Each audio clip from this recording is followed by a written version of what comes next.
e matangi o ne kapaai ko tupangani Uelo e ne petapaki malama mei lo topalasi E koe kalofia mae na kuohi ko mei lani Mahali tekina e ne siki he Salote Pasifiki Iri e kalavi te tuke hangai o tupalani te usa e he koe tahine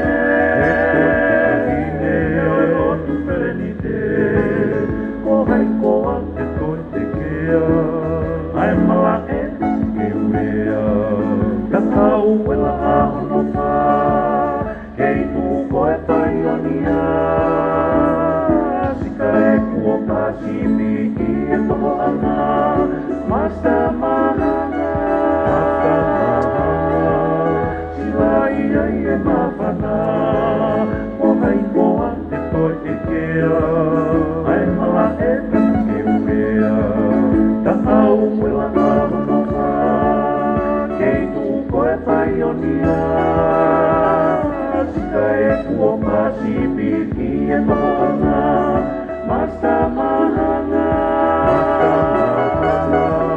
Sila ia i e mawhana Eki e ki e palasa O e api kohila Ua tu whakapeta uraki e na potakala Ka e siu ki moana e tawake i Jerusalema Tongatapu e kolau o te sietu Ta iloma e me te kumi Ki he api tukuha o lava Mamu komo e taulanga o tau whakapo e o mope au ka whakawha O hake mai koe pungati makatoroa Ika e kua tō moana Ika si te rewida Keni te lae moe university whakaponua Sinifi ono tala Oe taua Oe te ka te pika Oe taua taua no Oe una kanga Peri Oe whini ka te touriki Oe la tahanga Kingsi Tauti Te rao Oe sari a te kura Mohono, oe kakala, niki vai e vita, eni serika e tohana. Alohi te tulu te pua, ua tonu pasika,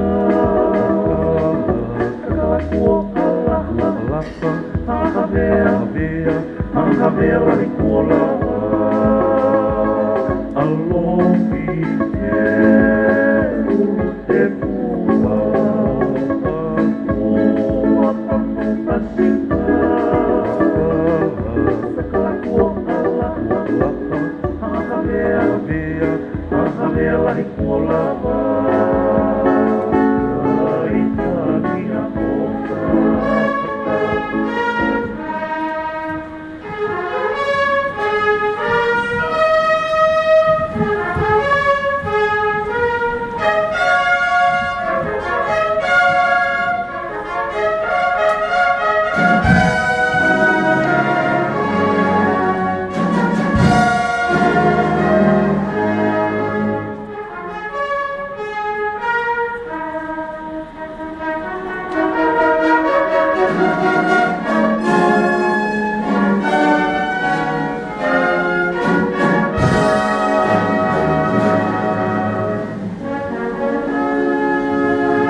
Tolungia wanunga fulmani mahimi kamata ke taulotu mo Fakafeta'i ki tau tua.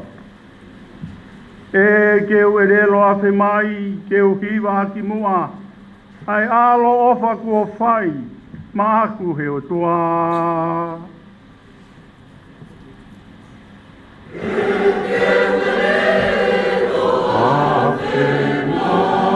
Ke uhiwa aki mua ke uhiwa aki mua ai alo ofa ku o fai ma aku he o tua. Aku he o tua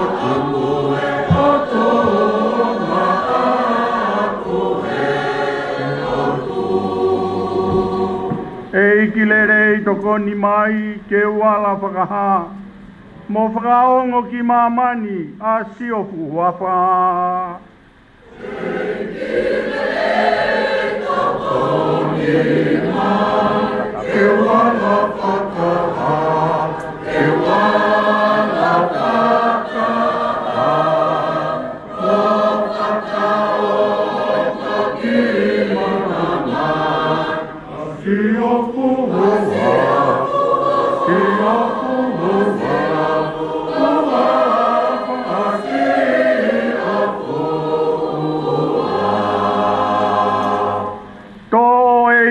Ngutuni ai pege fu mafaa ke ulawa hono haki aki o siofu wafa.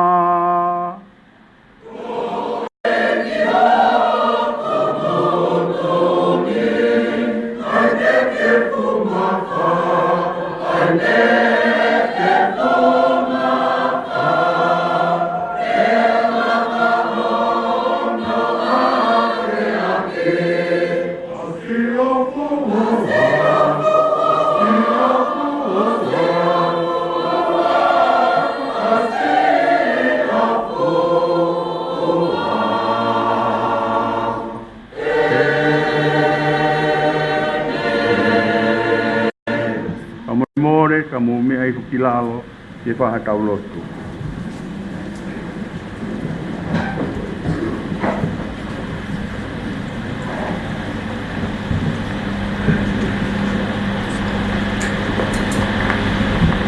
Usa me mai katoanga e auni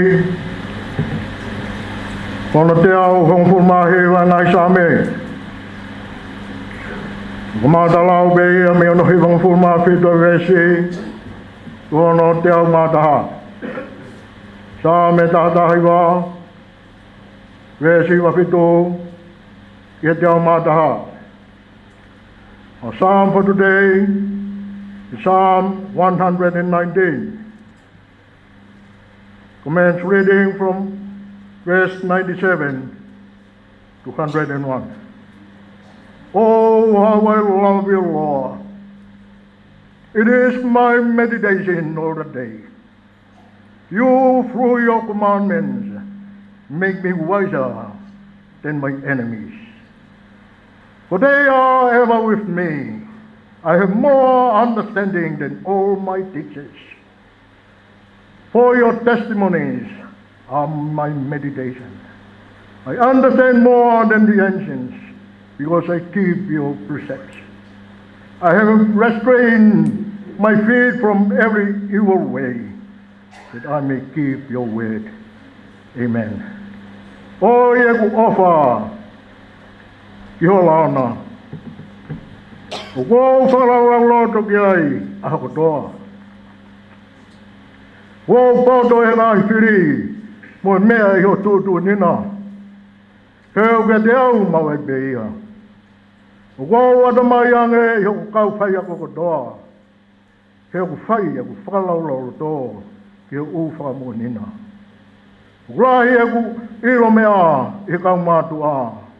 Ko hi ko tauhi ho ngai se kauna. Ko tauhi ho wa e mi hala kovi kotoa. Ko hi ke tauhi ho wholofola. Amen.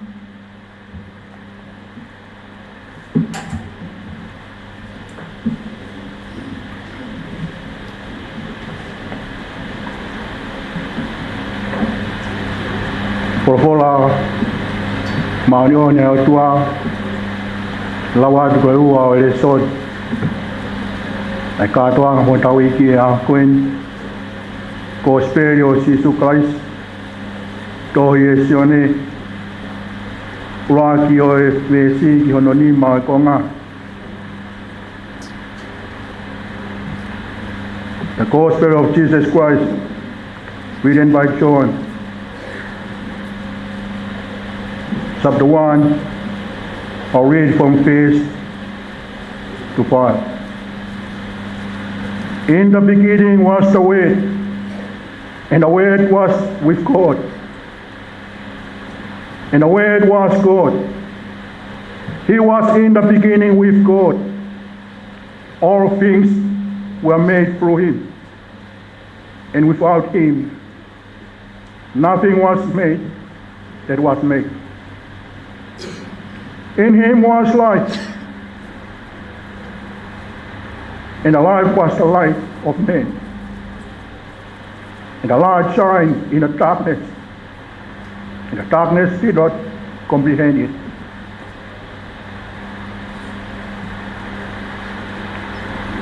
John vai uraki, ves uraki kenima. Ihe kamatanga ko ia propola. Kana te ngai mo otua propola. Kana otua propola.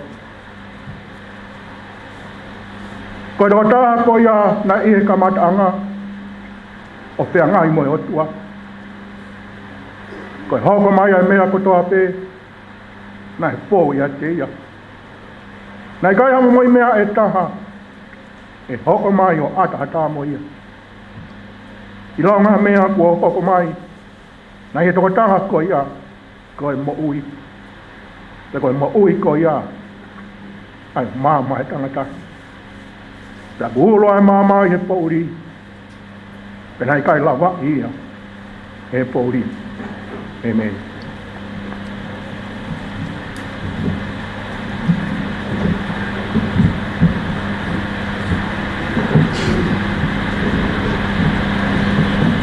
Kirau lotu. O dua mafi. Ko Aviation o fondu ai lagi mo mamani a university koeni. I hongongo o al ofa ai fu huafa o Aviation. Ko fetapaya ku mau hapaya e moa ki o same ko mau hiwa toa ke ahon. Ko e hua wha Aviation na ke whinangalo ki ai i uak whikau wau Sihova. Ko e o tua oa na toi ngahi au tua kehe ke ua ki au. Ko e hua wha e kou nanite. Ko e kou waipe i o whainga taimi mua whainga wheitu. Ko ano wha, nai kai te ke ngahui a university koeni. Tata te whitu ko mau whainga o tangata. Te tuku mai ke mau tuhau sia mo re kina. Ka nai ke i ano ofa, pe tau pili mai pe ai ofa e Aviation ki a te ke mau tōru. Ko whatu tanga ai, aho kakai kominani te ko Islili. Fakafeta'i ki a Sihova he kulele ia. He utolo ngata e ne ano wha. Islili e ke peheni a homo lea. Fakafeta'i ki a Sihova he utolo ngata e ne ano wha. Ko whanu tanga ai pa moho mau ki whanuan. Tonga whanua manu ia he o tua ki a Sihova. Mau a koroa mawinga ko e Latu Fakafeta'i. Mau hanga ai pe ki tua maloho ofa ho mau whanua. Nā mau komna ni te moe Aviation he tuwha ruanga whai. Ko e moa ki a o katoanga Whaka University o Ahon, ai University o Christ i Pasifiki, ko e mau whaka mo oni, o tolonga, pea tangata, ai alofa, ai Aviation. Ko whakalaka e tua, ai anga e tau i o Latu, mo e tau i o e ako. He koe historia e Latu mo e ako, nai kai ko hango mea kehe, e na tuu tamai ki o mau ki whonuan. Ko ngā e whamawhona Latu, nai hake mai e kau misinare, mo e Latu, pea nau whotua i pa mo e ako. Ko e ako koe whanau tama e Latu, pe ko atuunga whanau tama, e whangangongo ai mooni o kune tauhi, ki hono tupuanga, mo e Tongatapu ne tauhia. Fakafeta'i utolonga, pea tangata ho alo wha. O te kia ia ngatanga, o e whakalakalaka e Latu, mo e ako, i Tonga. Pea ko haa sino ia, i ngā oe ku whai, e sias tōkai kolo ia klaisi, hono presidenti, pea mo hono kautaki mo e kakai, te whotua ia api ako koeni, University of Christ, i e Pasifiki, Christ University in Pacific. Ke whakakalaisi pia whamaunga ki ai, a ngāhi mo ni ko tope. I winga ko ia, ko hāre mai aia ne Aviation, o tu ono, ko e tui o Tonga. Heu kei tuholo aki, me konga ulu aki, me ulu aki whaa. Ai tari o Latu, te mo tari mo whokotu ai ako. Kene whakamonu, ai lava mea mo i kuna, ai whiawhia, e ngai whatongia kutoa pe, nai tau aki mai, i tau koe te tā malo. Sino mea, kene tari e whakalangi, o ku whaki kia tea, i ahon.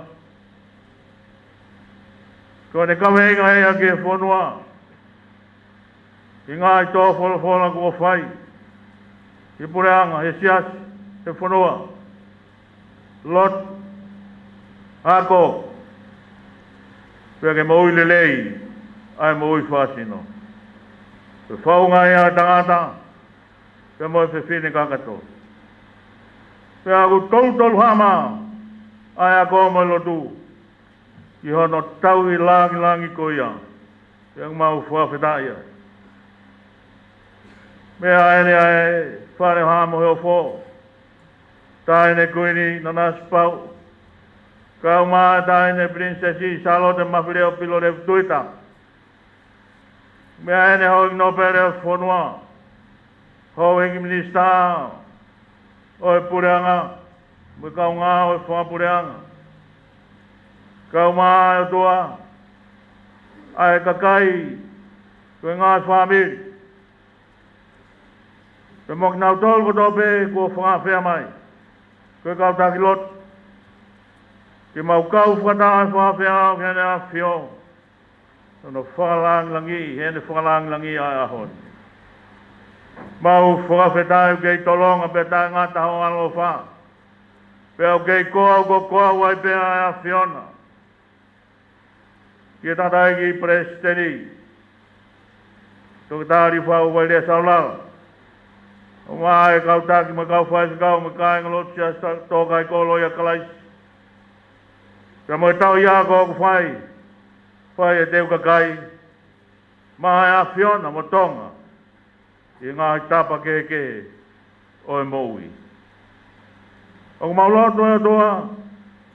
Peke haere mai. I Lavengamalie e Honorary. O whai hoanga Fakafeta'i. I aho koia na hifo e Lavengamalie e Honorary. O no fo ia pe whawhare ia te ki mautolu. Peke whakarea ki mautolu. O whakatatau ki whakarea e Lavengamalie e Honorary. Ia ngāhi lea whai. Ia ngāhi whamatala. Ia whaki me tau kumo ne Aviation ngāhi langi. Ia hewa. Kau mā Ai mau whakalau lau loto. Mo mau mamata. Mea tau whewa. Ki whai mea lava e a Fiona. Kua whai. Ki kau ikuna e kātoanga e hon. O mau loto e tua. Tuku me moa. Ki langangi ia toko tā e a Fiona e a hon. Ki whakate kātoa ahi ahi a mau hiki sia. Mau kātoanga tuku lolo ka kato. Ki a Fiona. E koe koloa lotu, mo koloa ako, mo koloa mo ui. O kuhinga e kātoanga e honi. E whakaongo sia o whai e University o Christ e Pasifiki. Koe whakahonga ki e ofa, mo e ala ofa. Pe mo e tau i kovinani te, o kei tolonga pe tā ngata ai, ai ala ofa ai a Fiona. A whei tau lalo ai a Fiona. Pake tāri moa, ai lot mo hu, mau whai atu. Ka umaa Fakafeta'i uhabai atu. Te au mau whai kotoa eni. I hua whao sisu klais ko alo. Ka koa mau eik pia moho mau whakamo ui. Amen.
tapu mo o tua mafi ai a koe apasia ke o tua ko ia koe kamatanga ia o koto ta koe mana wahe ki a te ia koe tau māmā ia tapu mo ne afio king Tupou ono koe hawe o Tonga tapu mo e tahine kuini o feina o Tonga kuini Nanasipau'u tapu mo e tahine princess Salote Mafile'o Pilolevu Tuita tapu mo e whare o hamohe o fo tapu mo lotu ia te iho mo ho wei ke fonua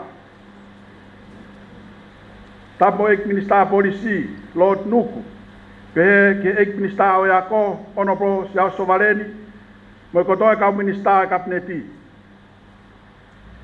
tapu mo ka fa fonga ka no pere mo ka fa fonga o kakai ke falarea o Tonga.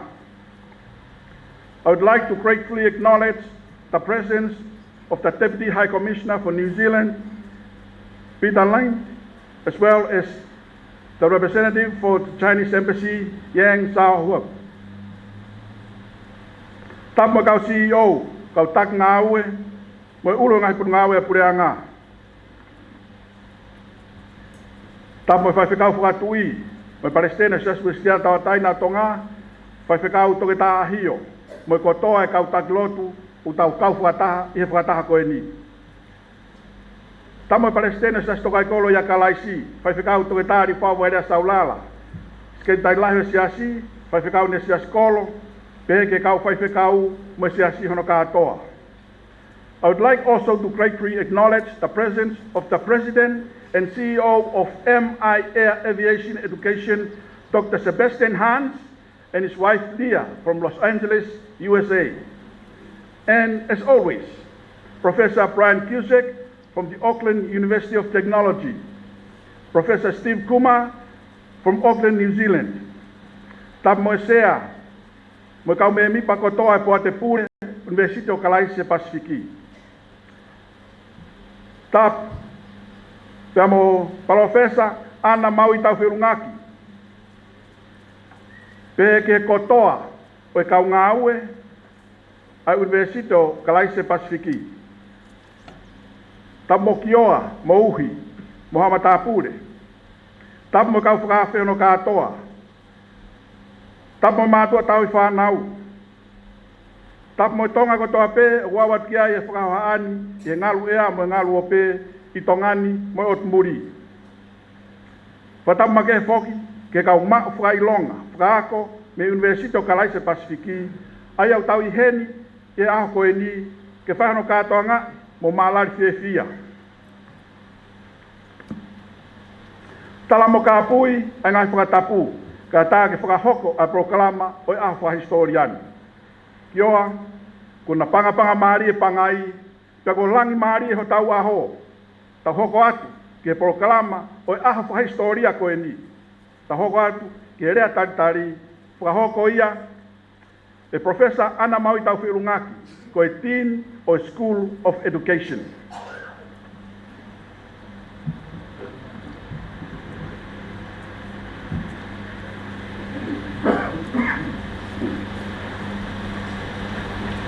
Ko Fakafeta'i e ko feia, ta koukore, uhi mo kioa, ke tuku maha Lavengamalie, o sini matuani, e whakamonu ho koloa e pongpongini. Uhi mo kioa, o ko whakahoko atu ai whatakoniani, e hoa ko eni, mo mātu a kilo totoa mo oni. Tai Fakafeta'i tau eiko si su kalaisi, o ko whakapunga i atu, ai poate a University, ai University, ai tangata eiki vai Chancellor University, vai whikau toke tāri whau saulala. Kau whai a koa mo whanau ako katoa ai University o Kalaise Pasifiki. Ai mau tāri whiawhia, mo loto mā whanalahi, a ene Mafile'o Tupou no koe haue o Tonga. Mo tāhine kui ni Nanasipau'u, ki he kere o niumata, mo tāri paea, ai Sias Kristiane o tō kaikolo. Ko tau ho maurangi he aho whakahistoria koeni, he ko haerea e Tupou, ai katoanga, ko aki whakailonga, ai Universita Kalaise Pasifiki I he Fakafeta'i. Ka ko Chancellor fokia ai University. O mau pore ai mo hakailangi tau, he fukoloa ko tō nei wharelahi. O mau lawei pē, uhi mo kioa, koe mo koia e sinangalo e tāma. Ke ako ia hako tupu ho ponua, ke nawa o ke tumu e ako, I ha tapa pē, o malae o e ako. Ke nau malawa o whi auhi, mo kaule rei taha I he kolo pē. E hange na eni hamisi, ka wisa auhi mo kioa, ka pao kulawa no ape he timi a kau toa, o mate maa Tonga. Ke liua e ngahi timi hawe a ka pulu riki. Koe hae kai lawai he whanau o ponua, ai tau aki tangata mo tau aki sesine he malae o ako.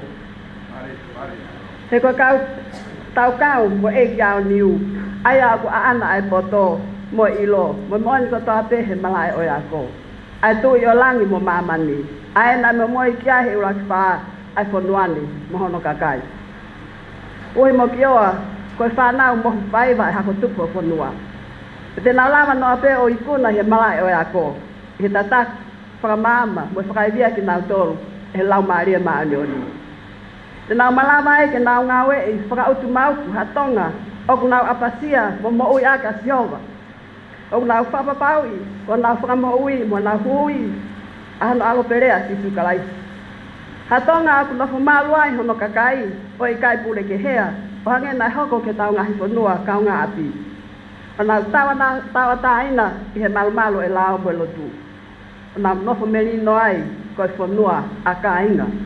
O fe ofa aki, fe koe koe, mauluta, fe tongoni aki, mo mahe aki. O topono he ngahi koloa kua toko naki e ki, i hono kakai, whanua mo o sen. Hatonga aku mo ilerei mo oi fefia, hatonga aku tu maarie, i atakai o kumalu. Mo hatuku whakahaulo me nau whanau, ko o tua mo tonga, ko hoku tofia, ko tonga e tupua, mo lawi konga. Wa ngai poka amako ko whakatu he o tongani, he langi mamao aha mo hea fo. Ko lawe manu ai, pa kulo tonga kai meri ai lau yafe i he whanua. Ko tuku whakahaulo ko ia, o kutulturi fua ki ai ki api a koni, leongo e le sii mo vai. Ka aku mau santungua uhi mo ki oa. He oku Chancellor ai tui o tonga, he university o kalais he Pasifiki. Ko mau whakatulo watu ai uhi mo ki oa. Ka whakatanga te ki mau tolu ke whai ake e mau whakananiri, ai hiwau aho e tu, koe tawa ke. Koe mai moa ai tahene kuini kua unga whanua, ai kuini o whina ko kuini Salote Tupou tolu. Te moe kuini te huhu ai o te tonga, a kuini halai wahi mata aho, kune tō wha i malai kula. Mahina katoa le ala, pasi ai ngalu e manawanga. Koe tala noa mu haka ki ha whine o tori hei lala. Tanga ki atu mua o mamata, fui ena siu i moana. O kumanoa he siare tawha, ko hoko, ko si o kumatanga. Awe ai tawake, tala ki kapu pe amolate, vei tatalo takau no ve, ko eki aki kei siupe. Awa fia tu loa o luia ai ki palahola. He whatai o liku hanga noa, ko sisi o unuaki o tonga. Na e tui lato nuku alofa, whakawahambata he moonia, o fungani he whaatusia, Tuku'aho na kiririka. Awe ai tawake, o kutaka he me tereni ane. Tauranga o wherinte, whai anga ia e tue. Fakafeta'i uhi mo ki oa, o kei siupe ai tawake, ma tonga, mohono kakai. Highness Princess Salote Mafile'o Pilolevu Tuita, acknowledgments Tuita me hoek e whanua. Hoek me mi pa e kapneti, hoek me mi pa e wharearea. Hatakilot, ka whakawhanga diplomatic, me ka whakalang ko toa pe. Ka umaasi, ka umatua mga family, e ka wikuna e ahoni. O maulau ku mautapuak, o mo mea hen he pongpongin, e katoangan. Ka kumautai fefia ki mo tolu, mo loto hanga maari. Uma whakatawanga me whanau ni katoa, ko mo matua, me whine matua, whai whatungia e university. Ke mo mao ha katoanga fefia, mo ngahi manat merie, ki he wau oi aho. May I say a special welcome to all members of the Diplomatic Corps and those who have traveled from overseas to be here this morning. Thank you for your presence, which honor our graduates and give special meaning to their achievements. May today be a day of jubilation and celebration as we witness the culmination of the dedication and sacrifices of the graduates and their families. Thank you indeed for your most generous support of the university and to education in Tonga, and above all, for your warm friendship. Uhi mo ki oa, koe lawai whakahoa, whakamalo lahayat he Lavengamalie, tuawhat.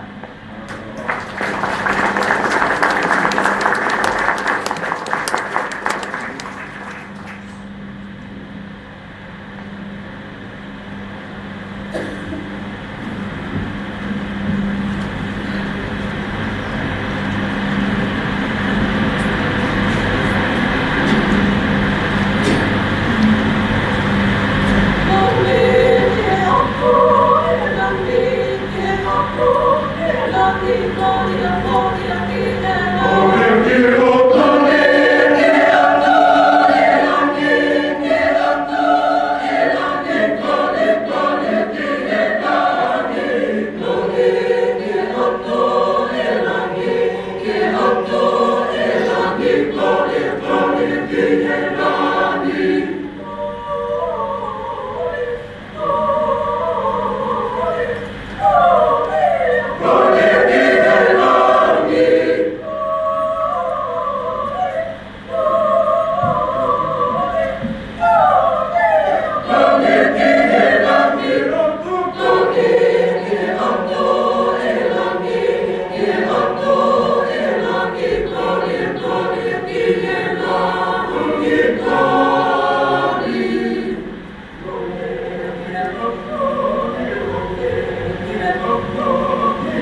Chancellor, honourable guests, ladies and gentlemen, I'd like to present the Christ University in Pacific Academic Annual Report for 2019. Greetings in the name of our Lord and Saviour, Jesus Christ, and welcome to Christ University in Pacific graduation ceremony for 2019.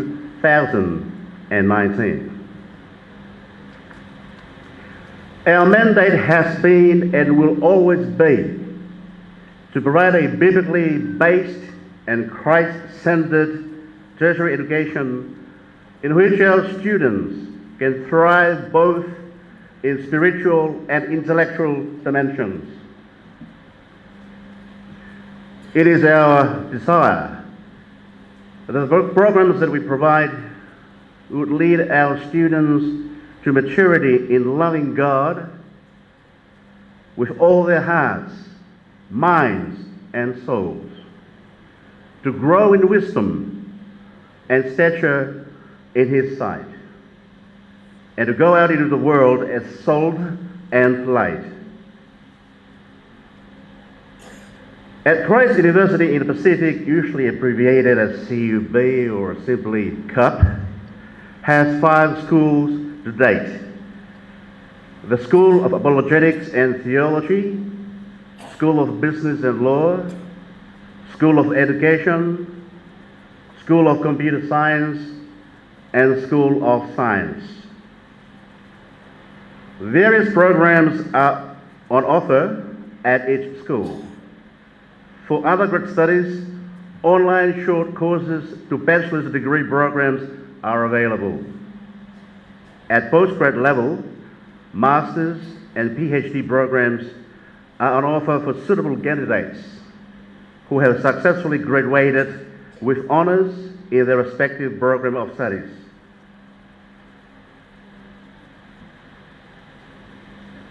Christ University in Pacific has close collaboration with the following universities: Faith International University in Tacoma, Washington, USA. Visiting lecturers contribute to the School of Theology and Apologetics through teaching. Technical University of Australia, based in the Czech Republic, has significant contribution to the School of Business and Computer Science through exchange program of staff and students. MI Air Aviation Education, or MIA, based in Los Angeles, USA. Chancellor, in fact, our first CB student has commenced his flight training program this semester. And last but not least is Waikato University in Hamilton, New Zealand, collaborates with CUB through research activities. The CUB Board of Governors has recently appointed the following academics to the office of Dean in their respective schools: Professor Wayne House, Dean of the School of Theology and Apologetics; Professor Ana Maui Kauwhe'ulungaki, Dean of the School of Education; Associate Professor Aisake Valweke, Dean of the School of Business and Law; and Associate Professor Liami Takau, Dean of the School of Science. Furthermore, Mr. Vili Saulala, who has recently completed the requirements for the PhD program he was enrolled in, was appointed by the Christ University in Pacific Board of Governors earlier this year to the office of Acting Vice Chancellor to assist Reverend Dr. Lifawale Saulala, the Vice Chancellor, with the administration and the day-to-day running of the university. Christ University Pacific's first graduation ceremony was held back in 2005 with just 13 graduates. The number of graduates to this day is 340 in total. This year, 40 candidates have successfully completed their respective program of studies, With the approval of the Senate, they're about to be presented with their respective diploma in this ceremony. The highlight of the day, of course, is this. Christ University in Pacific is deeply honored and equally humbled by the fact that His Majesty King Tupou VI has faithfully served with his tenure as the first Chancellor of this university. The Chancellor has continued the time-honoured tradition of the House of Tupou, and that is to promote the welfare and the well-being of his people. Equally importantly, to inspire his people to reach out to the stars in their academic endeavours.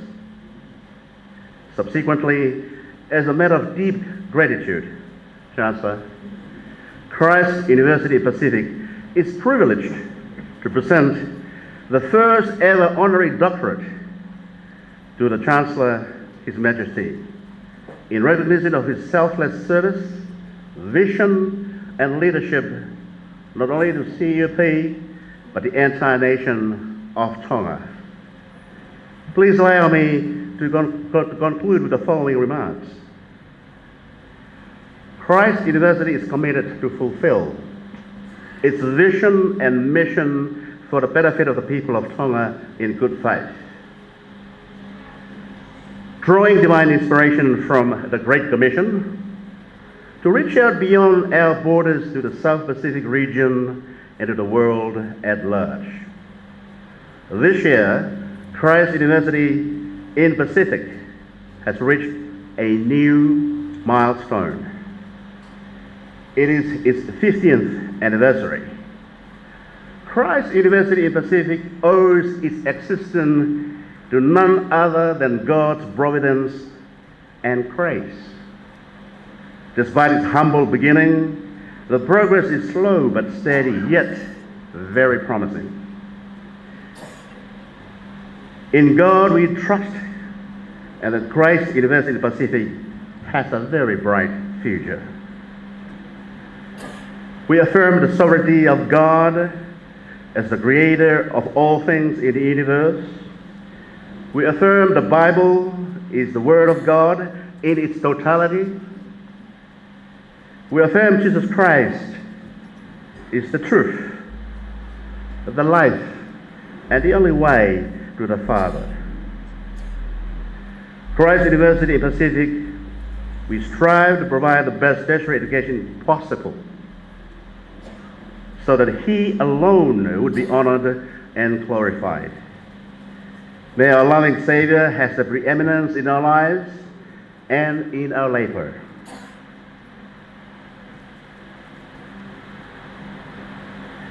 On behalf of the Vice Chancellor, the Senate, and the Board of Governors, we wish you, Your Majesty's God's blessing, a very Merry Christmas and a blessed New Year. Tuku'aho.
Kioa, Mouhi, Tawawa atu ke taimi, ke ifaki a ngahi whalanglaan, ngahi long whakaako, pe tau whanau. Pea kamata ia, mei he whailong whakaako, koe fuafua taimi eni, ke whakahoko ai hono whaki, ai whailong whakaako ko ia, koe whailonga ko ia, i he ako pailate. Ako pailate. O ku kalasfok e ua. Koe laiseni private. Koe ako ko ia mahina tahavalu, mahina tolu ke ono, koe ako iloki ako ia. Pea toe ngā rewa, koe whengai a ngahi houa, ke whakakato, whapapaui, o te lava lerei, o whahoko, ai ngā ue koe koe pailate private, e ngahi whakapuna tau taha. Hiri ko ia hoka atu ki he pailate whakakomesiare. Me mei training tatau pe ka hulahi ange ai ngai houa whemau ki ai. Aia koe laiseni private houa whanoa. Koe laiseni komesiare, koe sisi taha, koe houa e wangau ni manoa. Christ University in the Pacific has a number of affiliations with overseas training institutions. And one of them is with MI Air Aviation Education in Los Angeles, USA. We are honored that this morning we have the CEO and President and owner of MI Air Aviation Education, Dr. Sebastian Hahn. Dr. Hahn, please stand. Kore tau pas mua. Pai whaiangai patawau ke e toko ko ni hako konuani.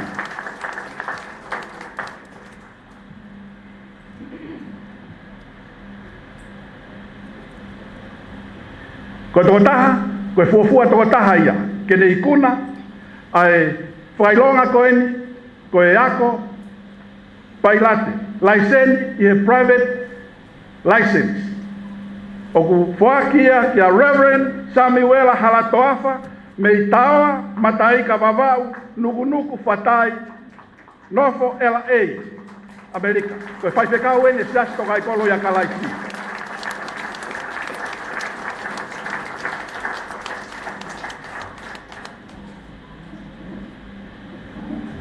Nau tolu whaita, unu mai, ko tā mahuinga ni, ko historia ni, po fua taimene tau whaki ai, e university ko ni.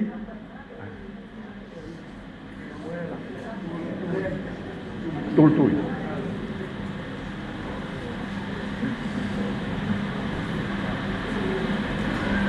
Po fua taimene ke whaki ai, e university o kalaisi, ai whakailong whako ko ni, ko private license. E hoko atu ai whewhikau koe ni, ke tako whakakomesiare, i he pailate, i ngai tau koe ka hoko mai. Kore tau pas mai ki ai.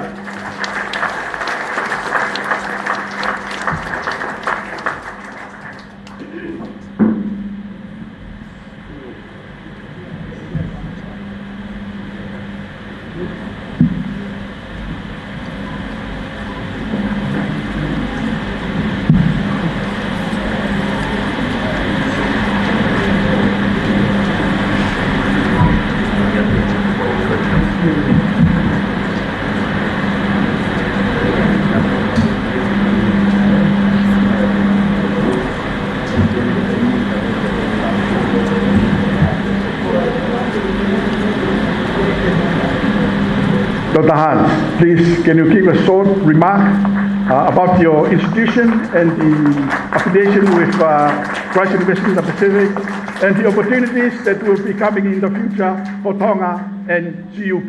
Sure. I'm glad, honored to be here at Christ University in Pacific, this graduation ceremony. Special thanks for His Majesty King Tupou VI and Reverend Dr. Lin Paul Salinas and all of the people in the Kingdom of Tonga. CUP and MI Air made a MOU on February this year. After first student is Samuel Halatofa, he's the one. We just got to award him. He started training September and successfully passed the FAA written test. And then he passed FAA, Federal Aviation Administration Private Pilot License written exam. Samuel will finish PPL and instrument rating and commercial license in 2020. After he get all the license, he can get the job, depends on flight hour requirement, such as Air New Zealand, Qantas, Air Tiger, American Airlines. You just name it. He can pick and choose whatever he wants. World aviation industry will facing shortage of the pilot. Not only United States, all over the world, especially Asia and Pacific region. We need 800,000 new pilots for next 20 years. Because a lot of demand for air travel is growing so fast. FAA license recognized all over the world. MI Air authorized to teach FAA license courses by United government. Once you study at MI Air and CUP program, you will get a FAA pilot license and get decent professional job in the world. This is your future. There is 3 C's of life: choice, chance, and changes. You must make a choice to take a chance, or your life will be never change. I'm adding one more C: confidence. With the CUP and MI Air program, you will get great future in your life. 4C will be choice, chance, change, and confidence. Again, thank you for all, especially Your Majesty, as a Chancellor of the CUP. I promise to help dedicated CUP relationship with it, trust, and also to the Kingdom of the Tonga. Ofa atu Tonga. Thank you.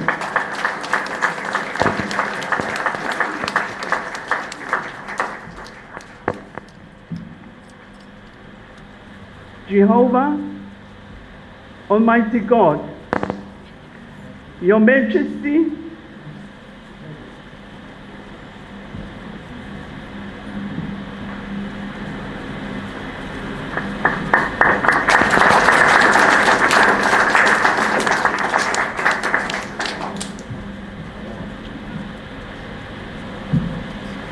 Jehovah, Almighty God, Your Majesty, King Tupou VI.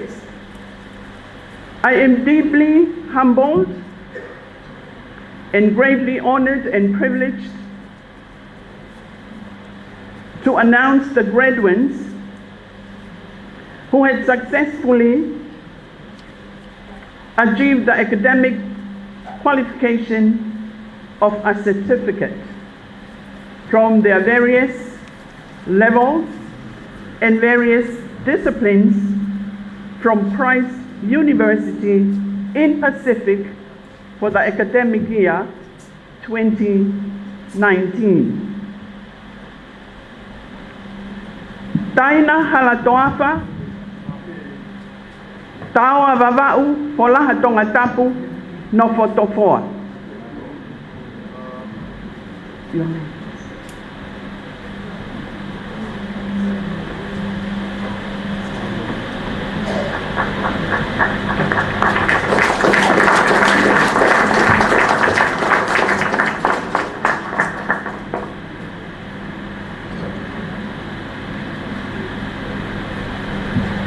Kau fo'ou havea, puke nukuleka Tongatapu, nofo puke.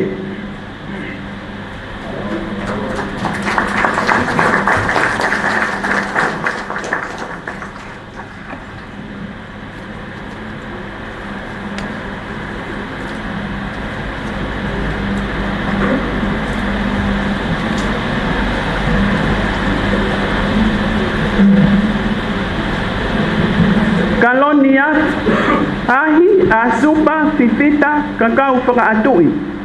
Ha ano hapai, ohonua eua, ahau Tongatapu, nofo tofoa.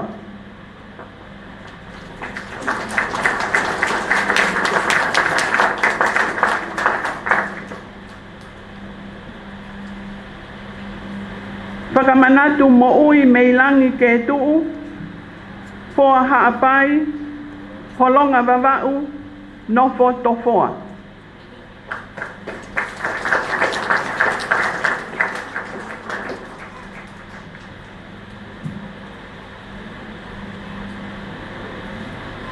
Fatai taria uli, ahau Tongatapu, ha ano haapai, nofo ahau.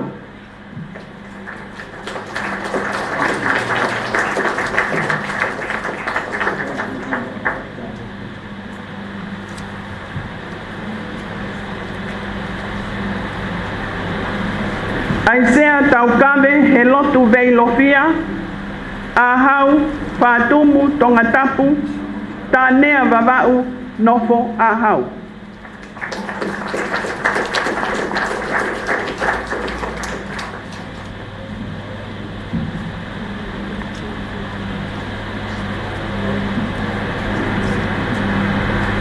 Tokilupe kofe, niwa Tongatapu, nomuka haapai, puke tatangamotonga nofa kolofo'ou.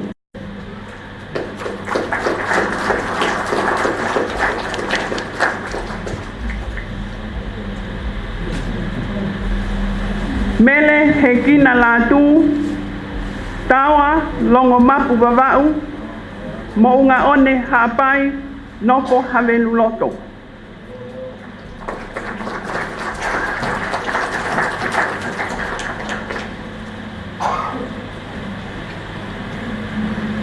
Manilita sentuli, tawa longo mapu vavau, nofo homakelikau.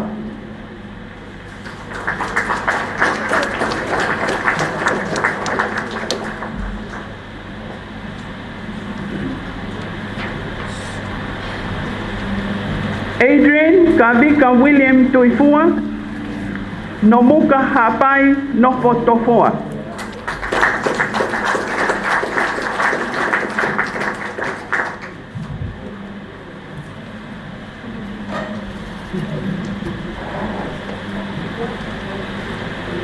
Ilaisa taukabe maatokai maananga ngahe. Otea tuanekvale tefisi uiha nofo hala ovabe.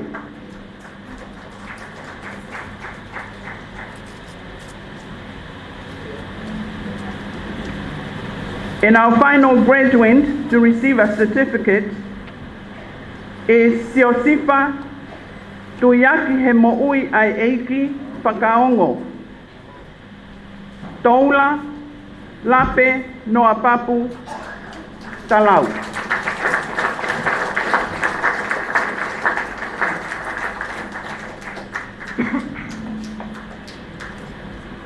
I humbly thank you, Your Majesty. O kore ke hupanga whatapu, whakataha mua ke hoka tua ipe. Your Majesty, may I continue on calling out the names of these graduates who have been successfully completed the requirements in order to achieve a diploma and advanced diploma. And for you graduates, I'd like to congratulate you. someone is going to have a great life, it might as well be you. Believe it, embrace it, and remember to listen, learn, and give back. Every end has a beginning. First one, Sarom Vaenuku, a diploma in information technology from Veitongo Longomapu Wawa'u Noko Lavengamalie.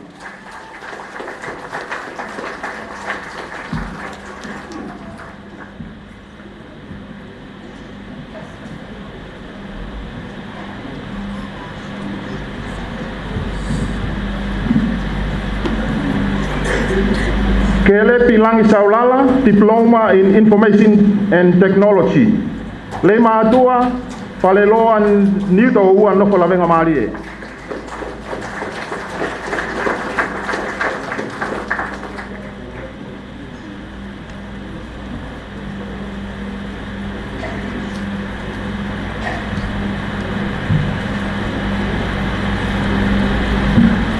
Wahanoa Moala, diploma in elementary education from Doura Baba'u Makaunga Nofo Veitongo.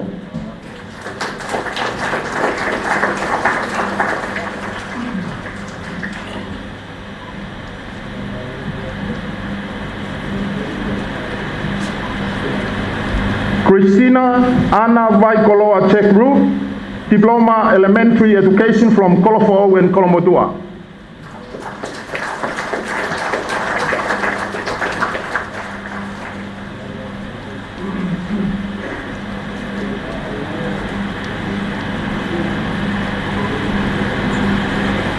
Silongo Ehau Fifita Kakau Whakatui, diploma in secondary education from Ahau Honua Eua Ha'ano Nofo Tofoa.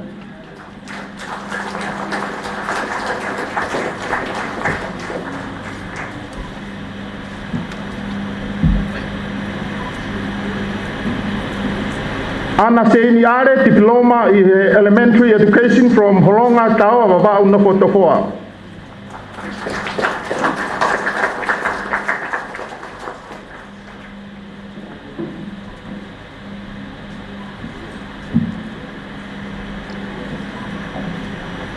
Sisifa Taufa Halatanu, diploma in criminal justice from Niwa Fo'ou, Neyafu, Tefisi, Hasini, and Hamula.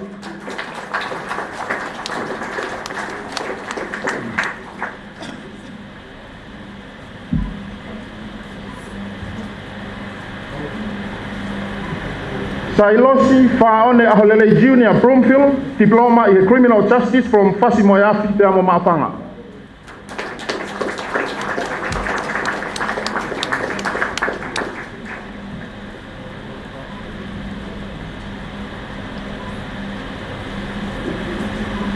Hai Telencia Are, diploma in criminal justice from Nukuleka Tawa Waba'u Nofo Itofoa.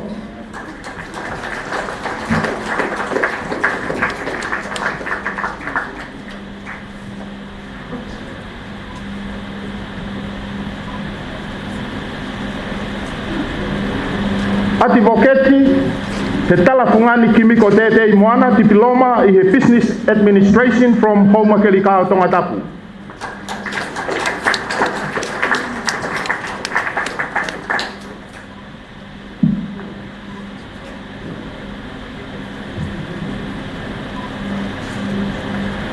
Lavinia Orita Koula Finau, diploma in business administration from Homa Petani Eua.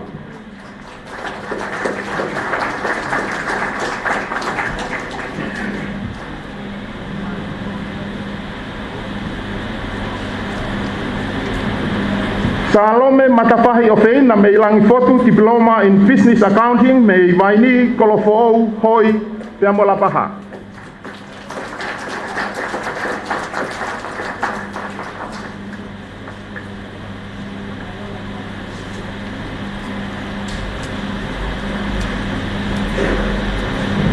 Ulakai Matahengheng Pala, advanced diploma in mathematical science from Leimatu Ababa'u Tofoa Nofo Tongatapu.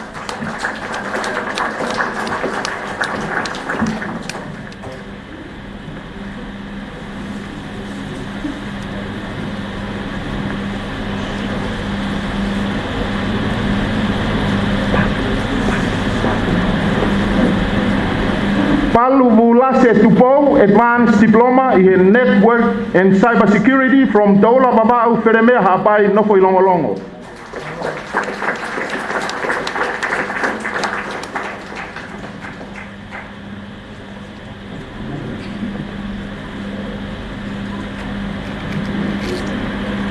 Amanaki To'ofohe Advanced Diploma in Theology me whanganonu Feremea Hapai Nukunuk Tongatapu, Auckland, New Zealand.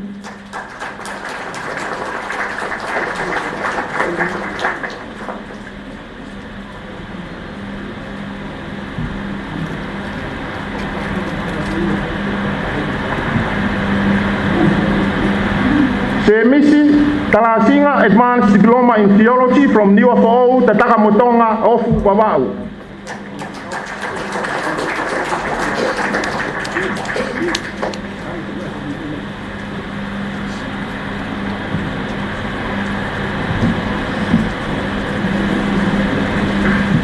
Lisiate Kaveinga, Advanced Diploma in Theology from Habakatolo, Tongatapu.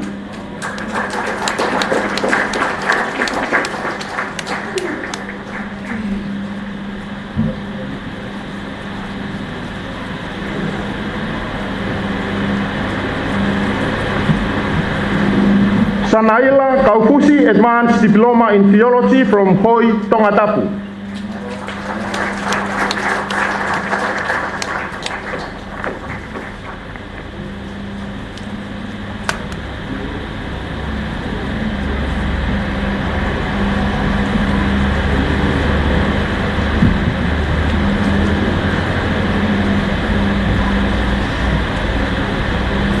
Ya ko to ta pa i level ko ya advanced diploma i diploma ko Josefo Alfonso Kafoa Piliu advanced diploma i mathematical science me le matu ababau tofoa Tongatapu.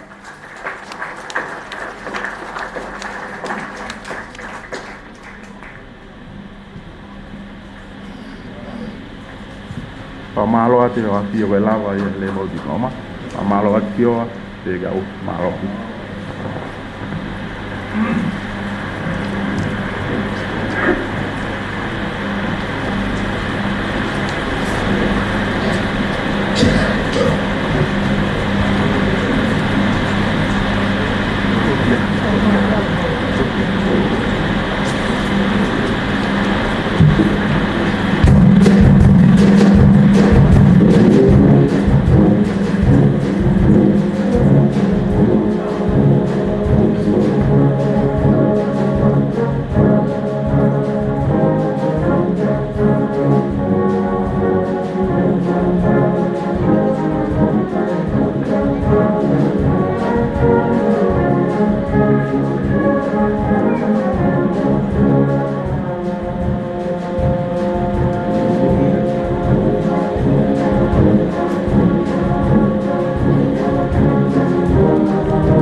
kore uhi mo pio ke uhu whangai whatapu ko sono awhaki kai hoko atu ai uia ki nau tolu koe ni ko lava hana matai tohi uluaki te pega ki nau tolu toi maalungange I he hoa koe ni pa ko kore be pio a pio pa Moimoi e whakahopa te pe e ngahi toi pa monyak koe ni toko hiwa a ki nau tolu nau lava ai matai tohi uluaki bachelor degree. So there are 9 of them who actually successfully completed the bachelor degree, which are going to be conferred today. Pika ulaki ko dictionary bete, ko bachelor of computer, ko te pito I information science, me maufanga, Tongatapu, rei mātua, kawa.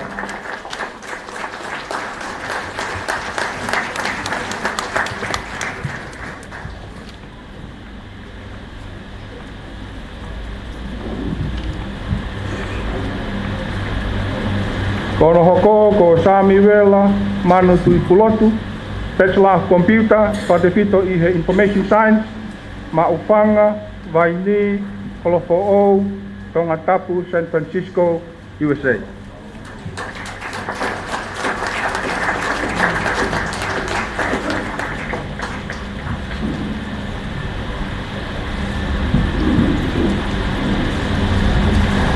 Teriame Risapesi tui pulotu, Bachelor of Computer, Fakafeta'i Information Science, Maufanga, Vaini, Pilolevu, Tongatapu, San Francisco, America.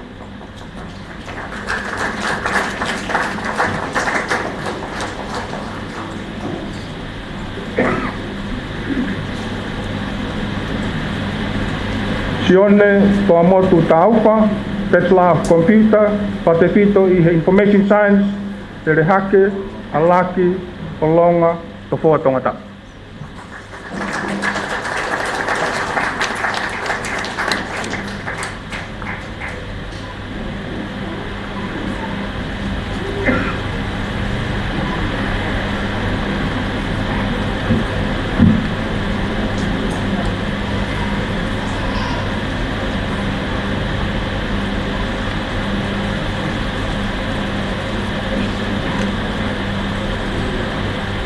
Siu Pangangalu, Bachelor of Computer, Fakafeta'i Information Science, Mataaho, Eua, Koulo, Olopeka, Hapai, Houma, Awha, Maufanga Tongatapu.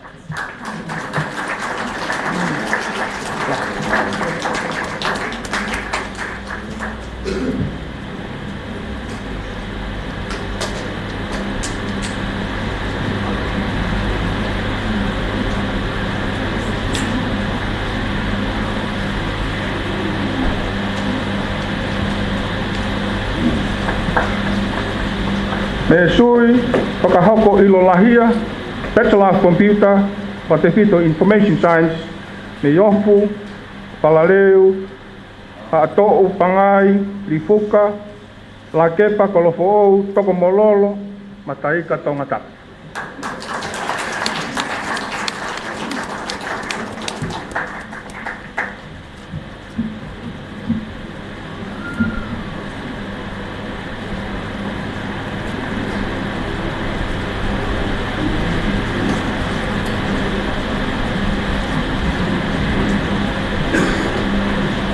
Latai Anamanu Fotukawa, Bachelor of Computer, Fakafeta'i Information Science, Panga Pilolevu, Tuanekivare, Pava'u, Nomuka, Hapai.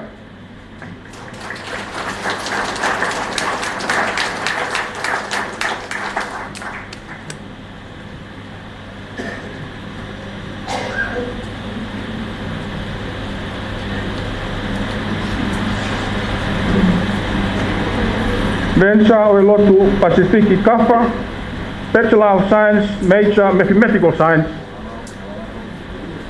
Talafo'o, Maufanga, Tatakamotonga ne Yafu Vava'u, Tofoa, Lavengamalie, Tongatapu.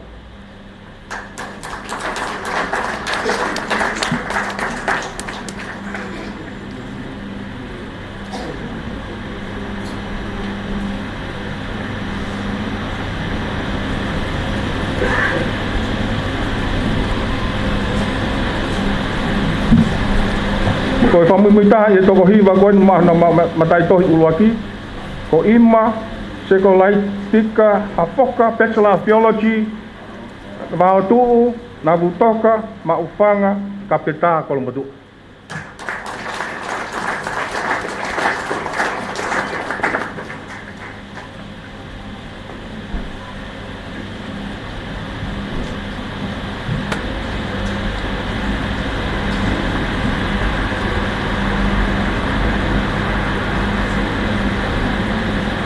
So toko ni mai ni, ko nau lavai, tāna ki mai a certificate he ulaki matai tohi, pau nau tolu eni, tu ameri e hawhai tua, ke moe atu, postgraduate certificate, pa te whito I he Mathematics Administration, pa le vai, wawa.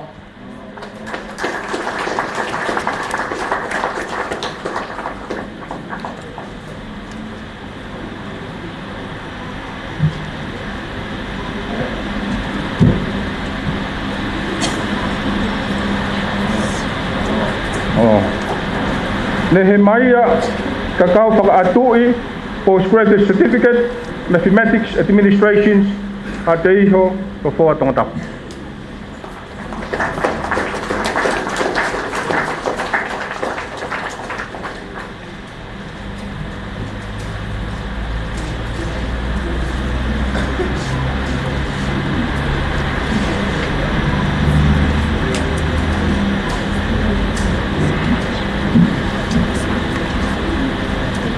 Lexieri for Isafi, postgraduate certificate, secondary education, Totofoa, Hapai, Tofoa, Lavengamalie, Tongatapu.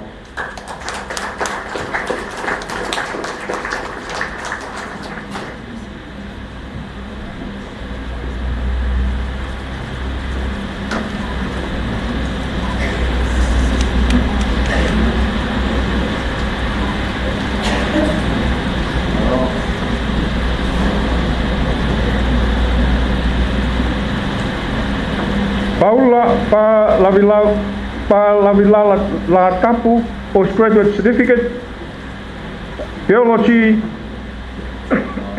Tofoa, Tongatapu.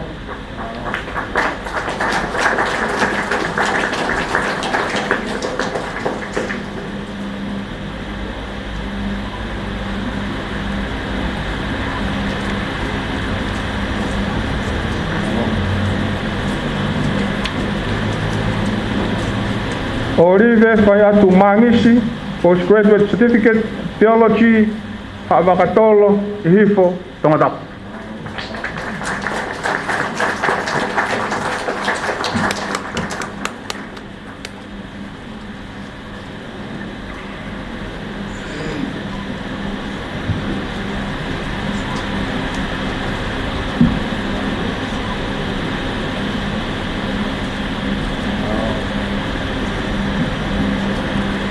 Puhi pia mo fioa koe pinematua pene toko tahna lava ai tuanga whaako koe ni ko lavinia pahulu koe postgraduate diploma theology ko ulo pere mea abai Tofoa Tongatapu.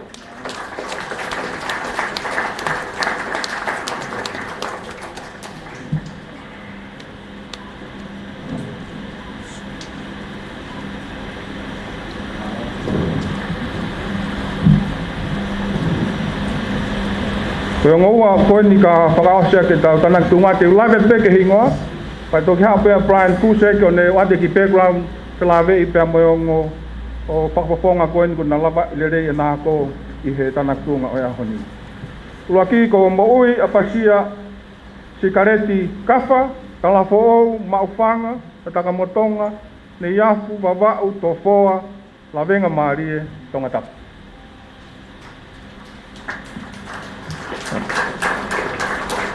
Your Majesties, bishops and distinguished clergy, guests, members of Parliament, Mr Vice Chancellor, faculty, staff and students. It's with respect, my privilege to read the award of the higher degrees, the Masters with Honours and the PhDs. I need to acknowledge before that the process that these students have gone through. Over the last 5 years, the staff from the Auckland University of Technology have been coming up here to moderate and to assess and often to lecture at the graduate school level, so that we may have equivalency between the Auckland University of Technology and Christ University in Pacific for these higher degrees. The two people standing before you today have gone through the due processes of our university, Auckland University of Technology, and also Christ University in Pacific.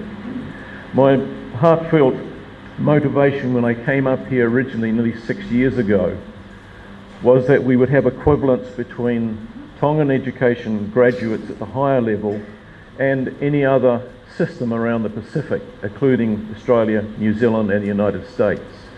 At the higher level, I believe we've achieved that, and we've achieved that successfully over the last 5 years. I hope that we can step into the future with a similar partnership with our assessors and compliance auditors coming up here regularly to assure that these degrees can stand anywhere at any time on the earth in terms of scrutiny under educational systems. I need to read Mr. Apasaya Kafa, his citation first, but could I acknowledge, I met a waka at the airport yesterday of distinguished chiefs and tribal leaders from Hawaii, and they're seated in the third row to your left down here. And they've come in, we call them Tohanga Mahita, respected elders, Tohanga Mahita. And they've come in today humbly to pay you respect and to honour this occasion. They're seated in the third row down here. I just acknowledge them. Mr. Apasaya Kafa, to the degree of Master of Philosophy with First Class Honours. The thesis was entitled, A Categorical Review of Strength in the Holy Scripture. The thesis reports a theoretical inquiry into the topic of strength. It is Bible-based, and the aim is to give a better understanding of scriptural references. The general concept of strength and the general notion as vigour is dismissed. It is raw in nature. The physical potential and prowess are considered to be external effects, but the researcher attempts to discover strength from the inside. He categorises strength by 7 categories and then cross-compares and cross-examines for insight. The categories of strength are power, wisdom, honour, riches, might, glory and blessing. This is an interesting thesis, as it presents a critical flow of thought, and the researcher unravels questions and hypotheses as the research progresses. It is an acceptable form of research for education and theology.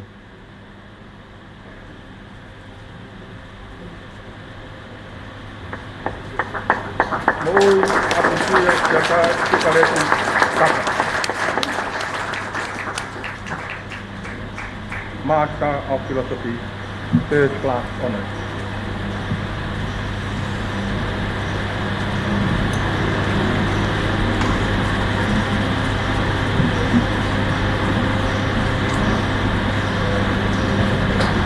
Oi kaunti, kau kanang marahani, ko vili vailea saulala, neilei matua babau, uiha a ano hapai, longolongo, kolomotua no Lavengamalie, Tongatapu.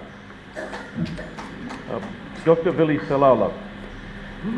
I point out that Dr. Vili has had 7 examiners, and you'll probably see the injuries on his body as he comes up today. All of these degrees we submit to the international peer group of markers, who are equivalent professors and associate professors in equivalent systems around the world. So they haven't just been marked at AUT, they've gone to Australia, one's gone to Thailand, another one to the United States, and they're in a range of universities. But Vili has had 7 markers. He had 3 to mark the book, and he had 4 Tongans to assess him orally. So I believe he's passed this exam. But if I could just read his, with respect, if I could read his citation. The book is entitled An Evaluation of University Management Systems and Business Systems, a multiple case study. The research addresses questions in relation to university administration by building 3 case studies. One case is of a highly ranked ancient university, another of a young university that was formerly a teachers' college, and a third very young university is now ranked in the top 2% of the world. The multiple case analysis shows similarities and differences across the organisational attributes of structures, processes and dimensions. 3 common organisational models are also critiqued and used to evaluate the data from each case study. The research case studies are used to evaluate university systems and to identify the underlying rationale and motivations for the management practices. The outcome is a better understanding of theory and practice and recommendations for best management practices in universities.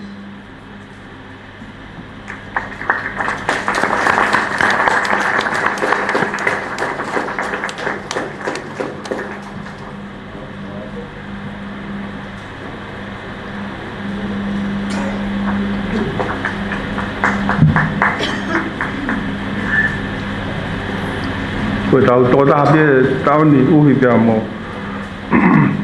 Yang o ki o ako ni lava kakato whahoko ai matai tohi toke tā pilon sepa i tau ni.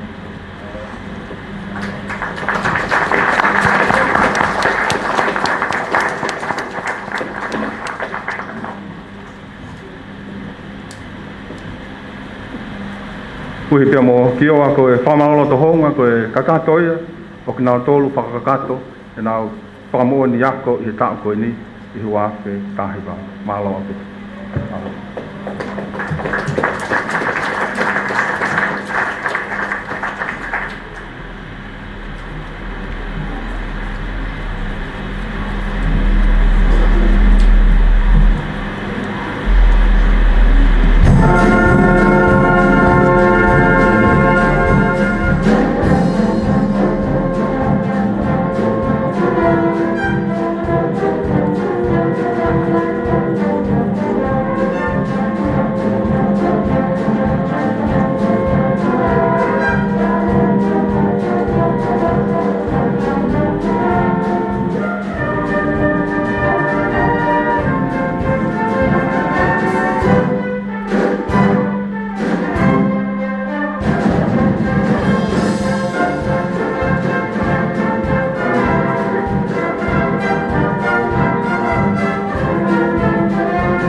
Majesties, it's my honour and privilege, and again with great respect, to read the citation for the Honorary Doctor of Divinity.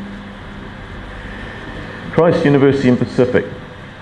With great respect, the Board, Administration and Faculty of Christ University in Pacific presents to His Majesty King Tupou VI, University Chancellor, the esteemed degree of Doctor of Divinity, in recognition of the honoris causa requirements pertaining to this degree. In sincere recognition of Your Majesty,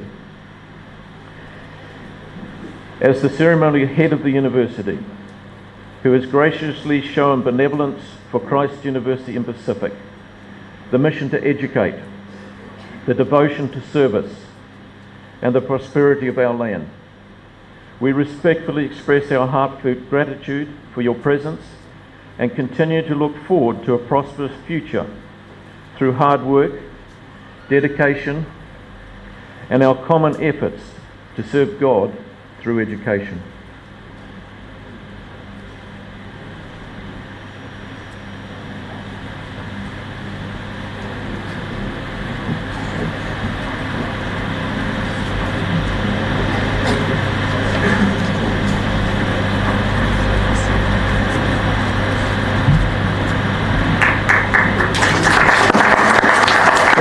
Kua madai toi salang-langen kua fuak ke University of Kalaisi ko Doctor of Divinity ke hau Tonga ko na fio King Tupou.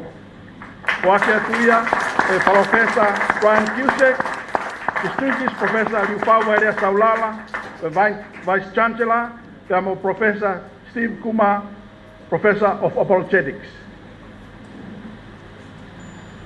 Kau fio wa Tupou ki lahi mon. Tupou ki lahi ai Lavengamalie ko ni. Ke hoka feituna ko fuafua to ta ke fuaki ki ai.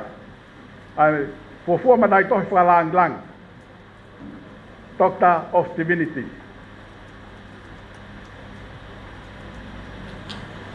Ko le tau pas katoa. Afwa historia ai.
Fai pe ai fusi fonua hiki e kakaiki o runga. Whatapu ki he awhio ai o tua mā oni oni I ho tau lotolotonga tau katoanga. Whatapu ki he awhio King Tupou ono koe haue o tutonga. Whatapu ki he tahine kuini o feina Nanasipau'u e ke tahine princesi Salote Pilolevu Mafile'o Tuita maa foki anō pere Tuita ma whare o haa mohe ofo. Whatapu kia nō pere tui ha teiho kau nō pere aine a whio. Whatapu ke he minista polisi ona polo nuku e he ke minista ako ona po Chancellor mo e kabineti. Whatapu ki he kau whare area ka me mipa diplomatiko kore ke hufanga mai whatapu kotoa kua sa whaki ka e whai ai whakahoha ako e ni. Ko eku ka vei ngā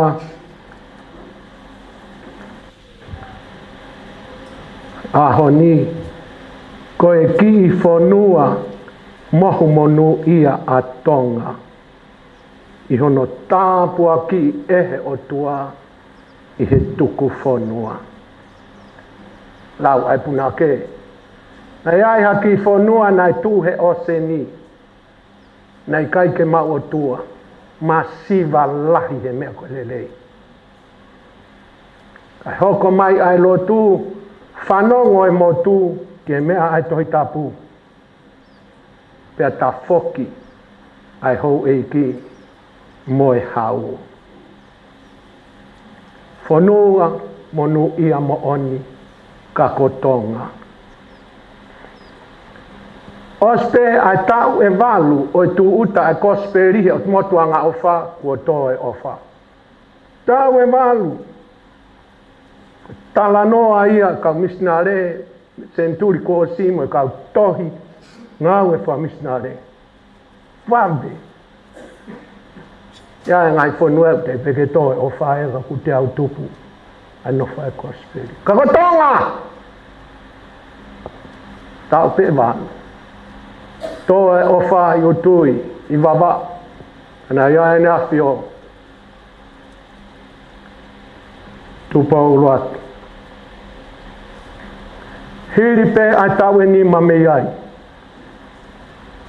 o whai ai tuku whanua api ko pou ono ne afu wawa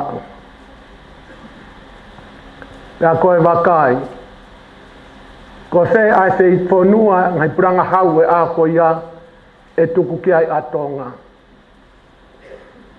O skore I pe e takapau ia mei fisi a Queen Victoria ke humai mua Britania langa fisi.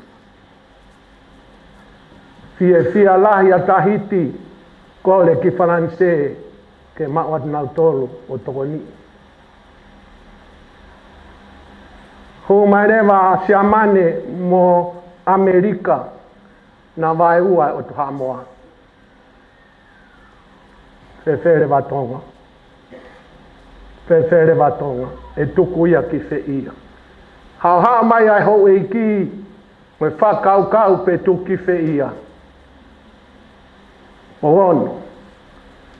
Punau hifo ai tamatu I.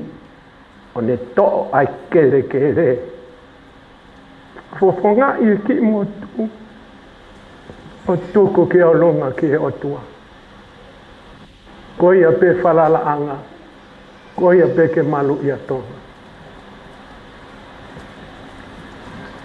Fakafeta'i ki he iki e ngai ahoni ko alua mamahe a Piritania me fisi ka kutuku ni fupalopore mai fisi ko kau India taimini kei fekuki pe kau Tahiti mo seinga ke fratalatala ai pure a Francais ki na autonomo New Caledonia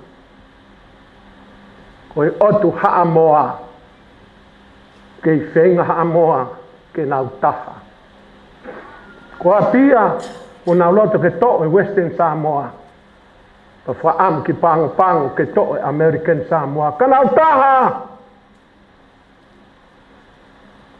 ka Tonga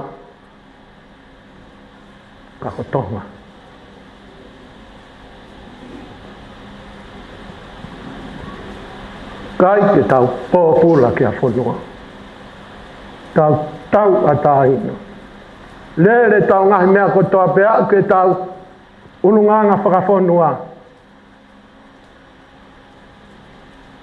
ta ke tu ai pure whakatui haamohe o fo he otu Tonga o a mai ke ahoni kai gari riu ko ngai otu fonua koe nau palo pore mai kako Tonga Fakafeta'i lahi ki o tua mafi ko ulaki wha ne vai e tuk fonua ko e tuk fonua ko na whalea pe taha ko e komina nite ai o tua mo Tonga tatau pe ia mo e komina nite a isileri mo o tua ko e tafaki a isileri ko e tafaki ai o tua o tua tonga ilahi a Tonga e me tauen e wange au me a ke a ki ngai ha whakai natula ai a wha ai mofu ike ai pe au kula ke malu pe a Tonga Fefere vai tafaki a Tonga ki he o tua ka pau kulama mai o tua Mafeta mea koe nai whai ulaki wha fuka lotoi hou e ki ke ai ha laione he ko Tupou ulaki koe laione kalo ai tamatu I kai talamai ai kolosio si sukalaisi koe tau tawhaaki a tau tolu kolosio si sukalaisi koe uhoi ai lot whakalistiane kono tata ofia ke no ki fonua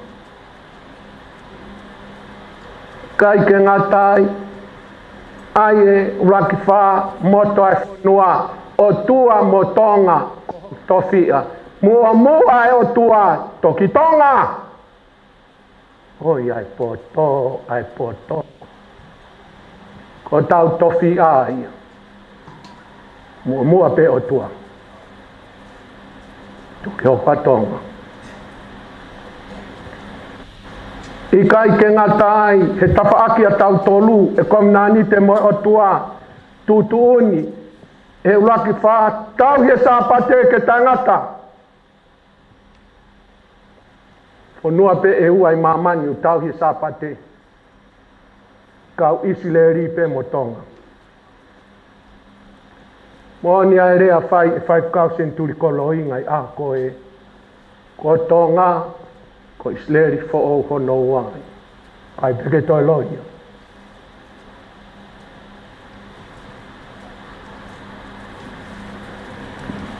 o sapate a ahika e ka wharearea ngai tau koe na uho vare u ta sapate a Tonga na uho vare u ta puni kotoa ngai pisinisi a koia ange kau isileri I wharearea mo oni ange tau sapate a Tonga I isileri a Tonga e tuku whanua. Fakafeta'i tau foki e he whare haa mohe o fō e nau tawha aki ki he o tua. Tā wālua no wā wha ke kere kere. Koe si kau Tonga kakai. Koe ngau e pe mo omi ave ina si. Kai kia nau api. Ka kai ke ilo pukaha e nau mea o kwatuai. Tutoni e he uraki wha bahe kere kere whaki kakai Tonga. Nai whanua lahi o mamani koe ke a ngai ilusi koe nau tau anga mo ke kai ke te wahe ia e he kau sā wa wai pe ke riua sā o Tonga whaki Fakafeta'i whai totu nua whare o whamohe o whō ke tai hamai. Tawal whitu ni mā whake konstituto whapapau i to tonu ai Tonga. Ai to whakeke. Wāpe honga whulu whake mei whare lahi. Ai taua taina ke puranga whatemokalati a Tonga. Tā wālu no wā whake kere kere i kai hatau. Tā wālu whitu ni mā whake konstitutone ke maa to tonu i kai hatau. Toki maa konstitutone whanki whanua lahi senturi o hoko. Ko Tonga pehe sentu tāhima. Pea koe tau lahi he ngai teitu. Ke maa ue pureanga tau atai ngai te mokalati. Vāre ngai whanua. Wha e King Tupou ni ma whaki pranga te mokalati ki Tonga. Wa fua i ka kakai ki nau whiri o nau pureanga. Ai mea koe au mawia he tau. O he tai ki whare haa mo o fō nau whai totoni ke o tua. Pea tau hi ai te he o tua ai puranga Tonga mohono kakai o a mai ki ngai aho ko eni.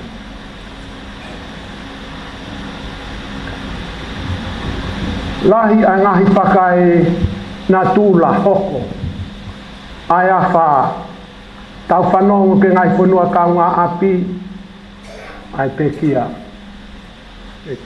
ua fulu tupu pe tolu ua fulu tupu. Pe i ka moa pe i fisku i Vanuatu pe whefua. Ka i kia fu umate pe he ia e o tumotua ngau. Kau hi e o tua e me tapa aki. Kia umate pe he. Toi hoko pe a moe ngahi tsunami. Ha moa e ngai tauange koe. Haki. Tsunami pekia e toko te au whanga fulu maaono. Fish tau kua si. Hake tsunami to'o e kakai o fulu tupu me ki motua. Like o kaseni. Kakotonga!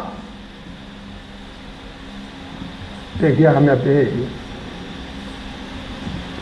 Talamai he ni. Ka whasio ka whitokua. E kai peke hake.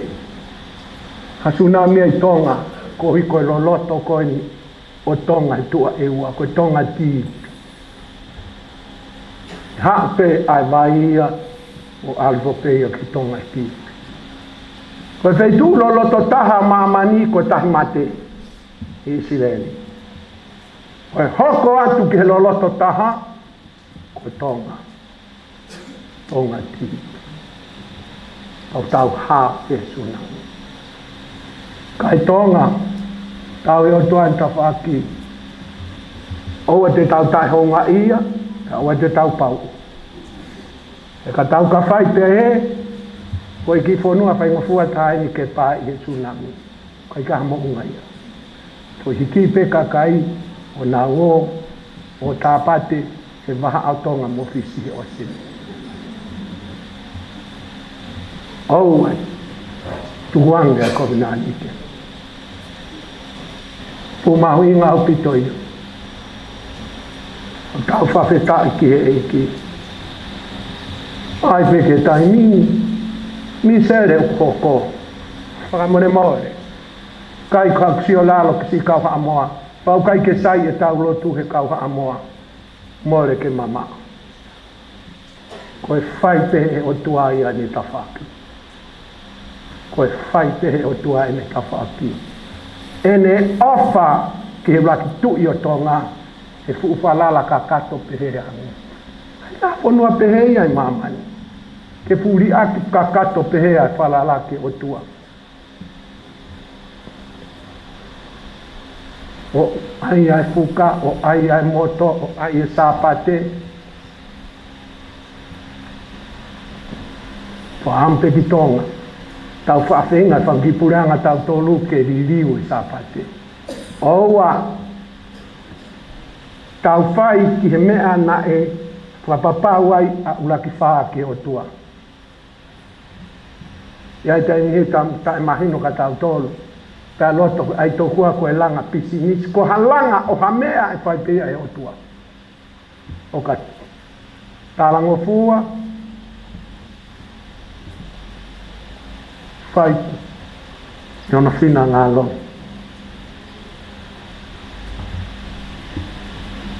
E kai. Wai ai fia ai. I e tawaki ko ia. E toka o Tonga e o tua. Tana mo e mate ma Tonga. Te ki ke iai haponua i mamani ko whakapapau hono kakai. Te nauri aki a ngā pangalahi. Kana tau. Manau ki whanua masiwa. Kai ke lava i Musila, kai ke lava Australia, pia me peha toi whanua. Ka ko Tonga, ka ko Tonga, lava i. Lava i.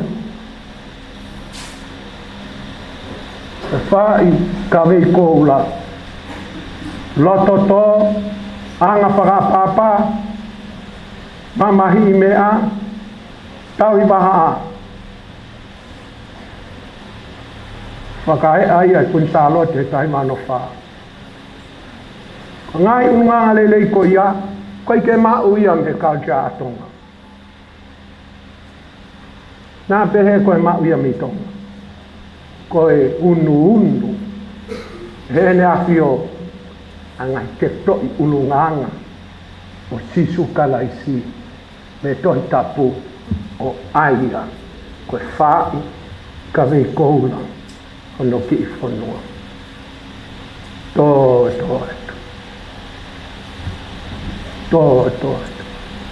A siri ai pe makeri, ai Tonga. Nāku matarapu le whanua e ta, nei tau mo Tonga. Nau whehi a koe tini a Tonga. Taimi nei tatao ai e tamasii, kone pehe glalo a fo i pulumo no ulu, alu a fo i hina no mui ulu. E iaha, pehe kakai, nei tonki ai ke tau, kai ke mea. Malu i he otua a fo i ulu, ni tama si a kapulu me Tonga. Ana ko Tonga ia, o si ita kakai ia, kai ma mea koia. Ko Tonga pe. Mi fu tolo loto pe kosteria i Tonga. Tolo loto au pito. Tau Fakafeta'i ai ki he eki. Isileri folau. Turi mea rapulu. Kone hanga o lea ake folofola. Pelave i me kau whasotonga. Tau whai kon, mana tala isine, kai kua whakawhepaki a ko ia. Po kai keu whehi au e whainga kakai ko ia. Koe ku whai hanga tā ko ia o whakahai a tala ai wholofola. Ko ia pe. Aturia ia. Fakafeta'i se tolo ia. Mhako whiwhia tae fwy se tolo ai tlei wholau. buki mai whai taha e hapu. Pau lai ka islen fo lau ko kau kalistiane. Inus. Kain ko na whai ko li paanga. Lahi taha penga paanga mi mai siasi. Koi uhi ia ngai siasi lahi ka hina ramna to rea. Kau whai se kau longo pe ia. Islen fo lau. Mi he motu.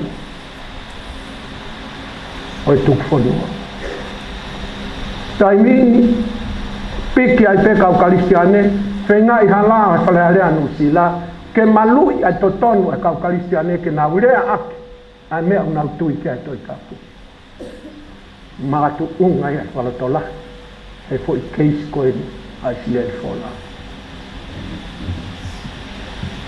Ko ai hai, konga pe ia tauhi e o tua, tafa ake kovina ni te e ki whanua. O tau whiwhi hai. O kui kai ke fusi whanua pe hiki whanua ai mea koe ako. Ko hai nai talatu ia. Toku a koe ako fusi whanua mo hiki kakai ki olunga. Ia te ia pe i kai. No 1,000 no kai te pehe tau sia tātou he mau ai ako he ngai whanua la ko sia mane he ki mu hai tau hono ako nā tau pena maalunga taha nau ako he tawhakeke ana whai nganga furiki vani no tāmate isi kau lau miliona kau siu pea whakaeke kei whankita maiki, me te o nau whanki sote, tau nau alu kau, pa nau oskwa, te nau alu lewa, ewa. E tai me hua toi kau reka, nau mau pe koe lau afi ki loto, oni e kasa. E ke au, minite nima, whola kato. Tuku kehe vai vela, tuku kehe ono whana, ha ko maolunga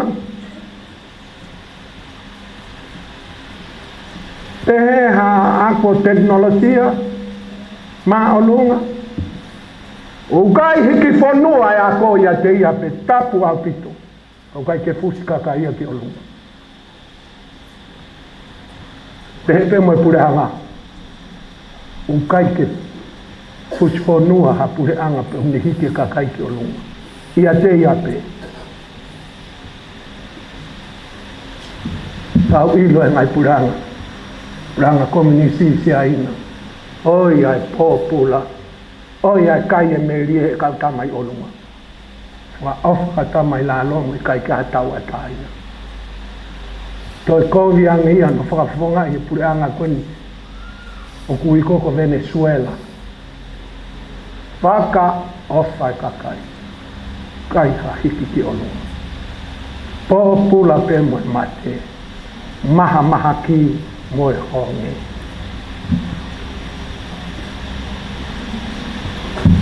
Kau kepe a Tonga.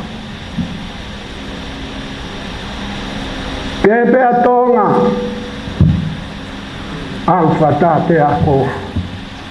Moe lotu lele a sisu kalaisi. Ta alu ya maa olunga. E fusfonua iyo. E hiki kakai ki olunga iyo.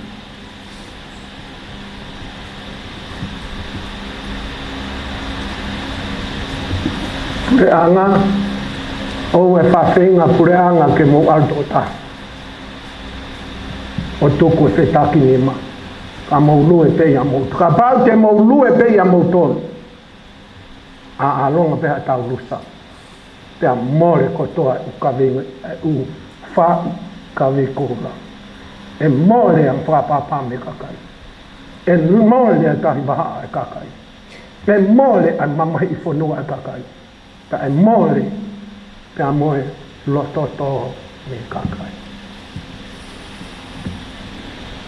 Tala puna ke lau e palofisai tok orive e ua. Pure anga mo siasi kai malo ya fonua. Pure anga mo siatwa karistiane kai malo ai fonua. Oa e alu toko taha. Pure anga Tonga. Te mo whakalusa ki tauto.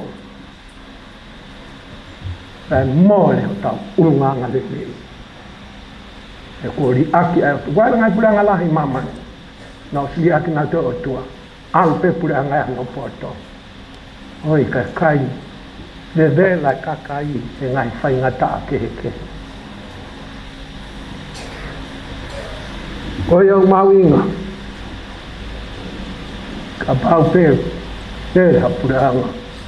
Piki malo ke o tua.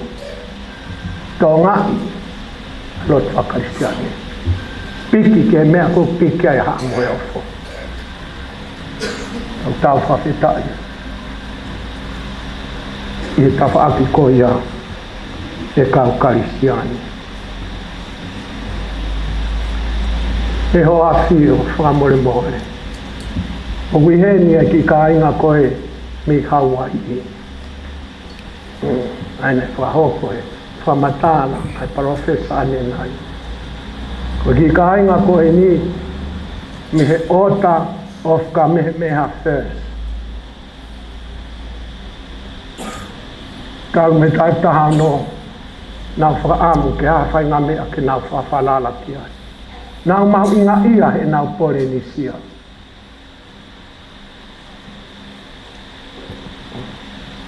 Ne nau whaki he sentu tahi vai. Foi pine ame ka kuinga ka tō ia. Pois whaki mo po I pine ame kia empola sia pani ngai taonko. Nau whakau ka foi pine taha. Ko foi pine ko ia nau whakapapau I. Wa taha no avea ki he tu ia Tonga. Koe anga koe nau whakamatala. Kai nau lon nau toke a nau tu. Kai ke lava, kai ke whai. Ka nau whakasio sio. Mea kona nau au ki ai. Nā nau pe he. Ai pe ai tu ia Tonga. Koe tu ia kaupori ni sio. Fakafeta'i ki he iti. Tu winga e nau heni e o hafio. Nau loto ke nau whaki I heni, e nau whoi pine, ka mautalangi, talitalisi, e hui kai koha pure anga mautolo ke whai e mea koia, ke maukau noa, ofisi e ne awhio. Kai ke, ka pursi o nau loto ia. Ko ngai ai pule lelei ha moe o whotamatu. Au mau pore aki, whamo oni kau hawa ia mea kumauamoi. O malo atu ho hoko ko Chancellor uluaki o ki university ko. O ke Chancellor he taimi tika maula iseni mauto ke university. Ina ni nai ani o mauto ke ai afiona. Tanke ai ki university ta e laiseni talang tau kore pe tato. Sao afio Fakafeta'i. Yo sai maulai seni ke tai koe. Kana ke tai pe. E koe la Fakafeta'i. You accepted us in good faith. Ka koe hanga ai te ia o e afiona. Ai ofa mo oni mo tokai o kakai. Maulame monua ki university ko. O pai fia lahi. Ke tai hamai. Ko whakatawangi. Oe, university ko e ni. E afiona. Mo whare. Ke tupu'a. Ai pule. Aha mohe o fo. Ke o tongani. Ko fina ngalo ia o tua. Tau tari ko toa ai kore ai uraki wha. Ia whaia historia o ki whanua ko ene. Ai tau moe malu whai o tua mawhi i he o tu motuanga ofa. Pe ai whakahoha e ho a whio. He loto ma ulano mo ani. Kau whiwhia he koko koi Tonga. Kohi nā nite ki whanua. Nā moe taiha mai. Pe tau ia ki whanua ni tawha ki. Toto atu e whawhotunga lakwa. Pe tau ia nā whio o toto atu. Ene ofa moe tāpua ki. Oi ki motunu. Oi au whatawangi. Ke tāpua ki e o tua. Amo awhiwhio. Kotoa. Oi whare. O amohe ofu. Ke tuputupu a hamo pure. Pai tuku e maulotu atu. Ou ai whakatokonga i ai ngulu e tawhaki. Kai kia hame ai mauai.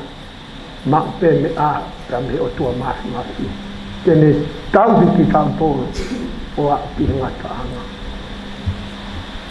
Patawangi, atua pōpuaki tana monu mi ho Moimoi University a honi mō mao. Pōwhare a Christmas e whonu e whia ai e ki whakamo'u.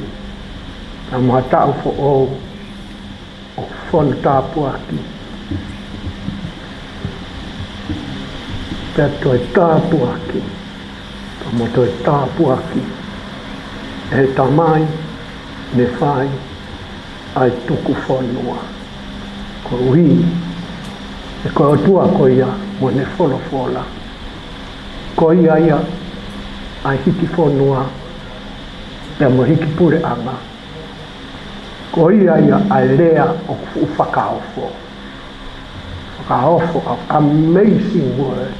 Ko kalaisia a koe fu'ufu'unga mo ue e a whahoha e tamatu mo loto ofa mo oni mo a wheitau lalo i ho ao mo e honga ia a koko e ki university taki muai a ho afio e a whahoha loto maulano mo oni Levele vai malanga kau tatau atu.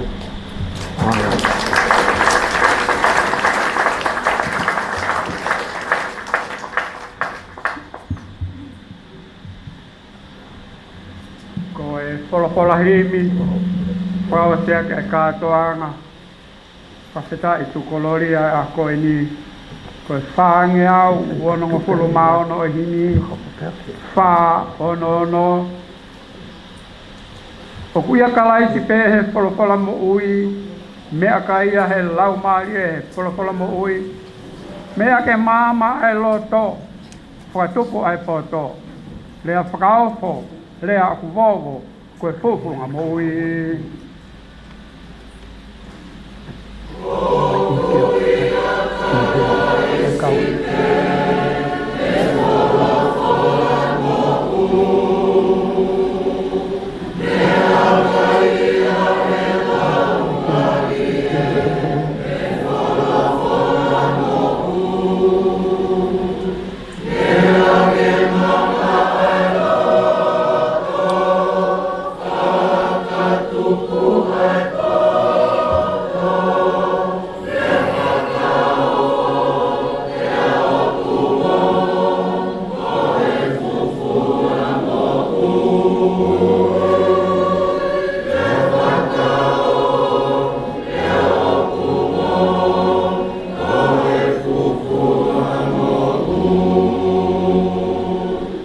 Nai pehe he kamataanga, he wholofola mo ui, nofo po uri a mama, he wholofola mo ui, wholofola ke Tupou, la amo e ngahi petu, lea whakaofo, lea kuvovo, koe fufunga mo ui.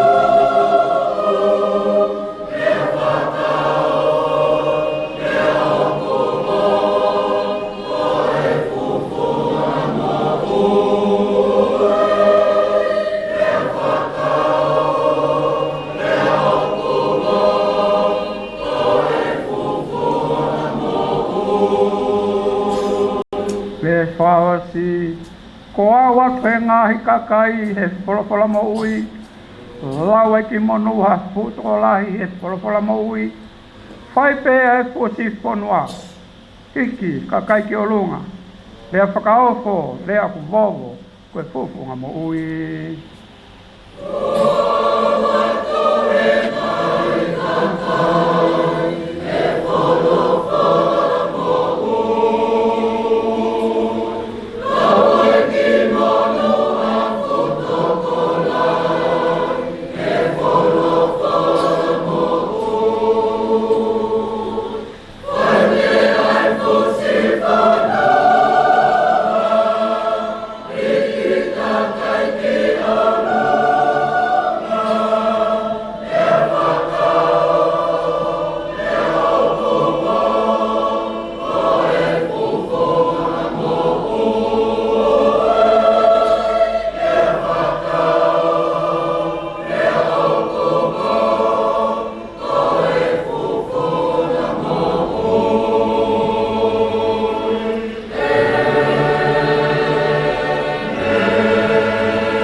ke mo puno ke taulotu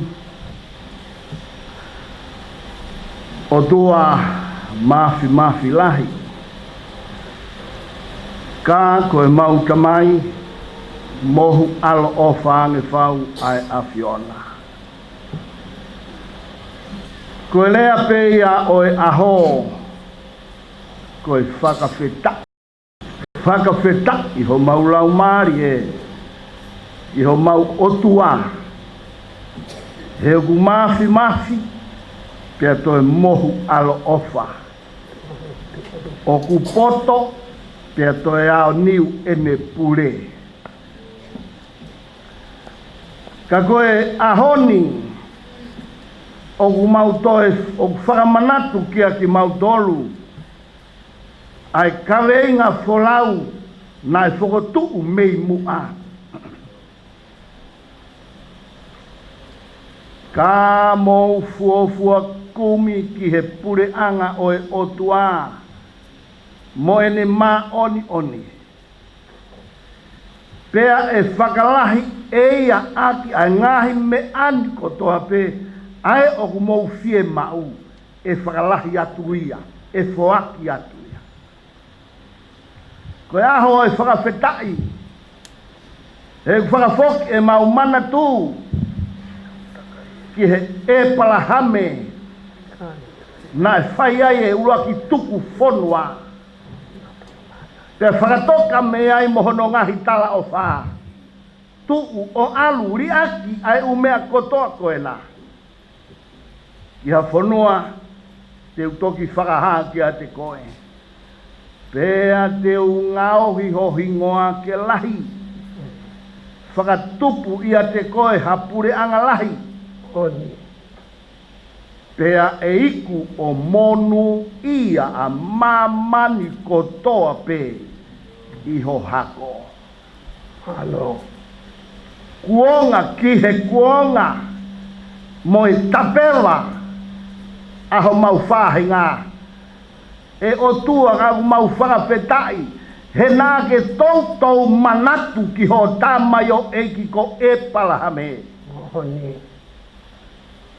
Pea mohono hako o tautou tuku whakahoro mai ai merie o inu ai kuonga ki he kuonga pea lale monu ai a tonga masiwa oni oke whakahuke I ho mau uraki wha ke toi whea ai tuku whanua na e whai e he uraki e palahame pe whakatoka mohono ngahi tala o wha koe maure ape ia e o tua koe Fakafeta'i eiki e nai kai ngalo ai uraki e palahame o Tonga oni pe mo ene kovina nite mo tuku whanua na e whai pe koe poto mei whee pe ko ilo meife nane afio iai O ki kai hatoi whalalaanga ia tatau mo e awhiona. Oni Kai lolo tonga ko ia ai ngahi pure anga hau o e kuonga. Nai kalo ki ai e palahame o tonga. Oni. Kai hapai ai fonua o whakafoki hake ki he malu anga taha. Oni Afrika. Pea koe maurea pe ia o e ahoni. Koe Fakafeta'i. Fakafeta'i. Ahoni, o kumauto e kau mai pe. Ke toi whakailo ngai mo whakamama whai, mo whakamahu i ngai. Ai tuku whonua nai whai e palahame o tonga. Pea kua whakailo ngai ia e he University o Kalaisi i he Pasifiki. Ke whangi ai e whakalang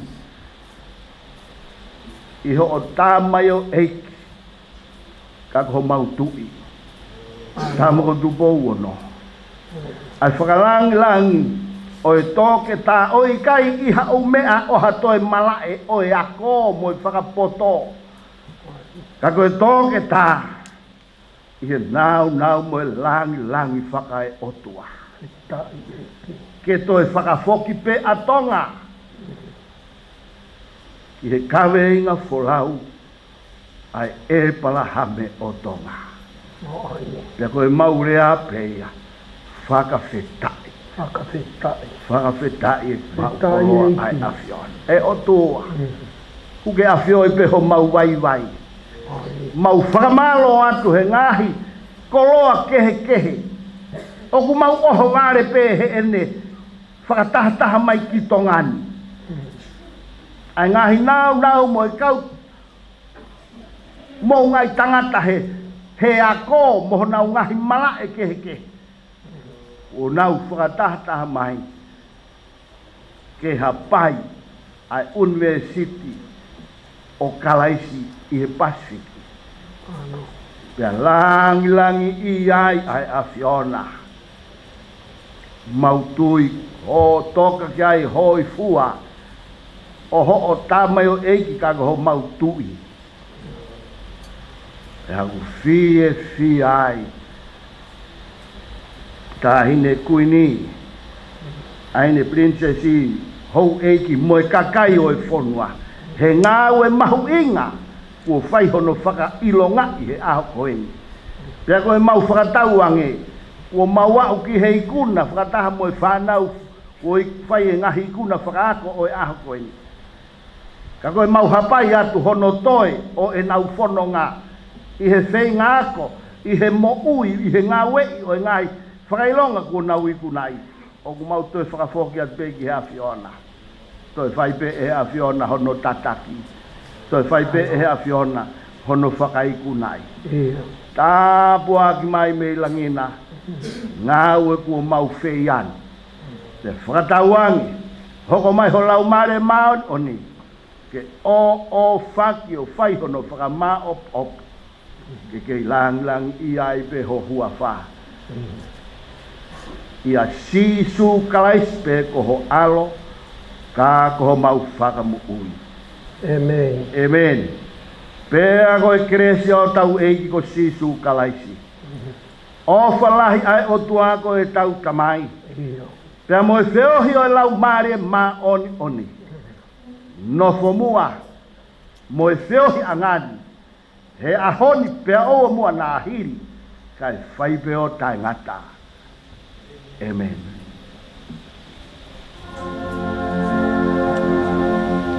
Yeah.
tau whai e whakapapa e tolu.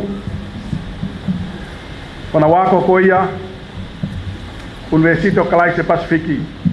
Whakapapa e tolu. Ulu aki kene awhio, mono whare, talamonu e Krismasi, tau who'ou, pia ke hoko atu hono puke whakanimamaka, ai tuku whonua i Tonga.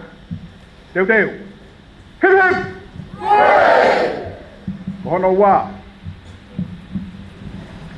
Kau taki lotu.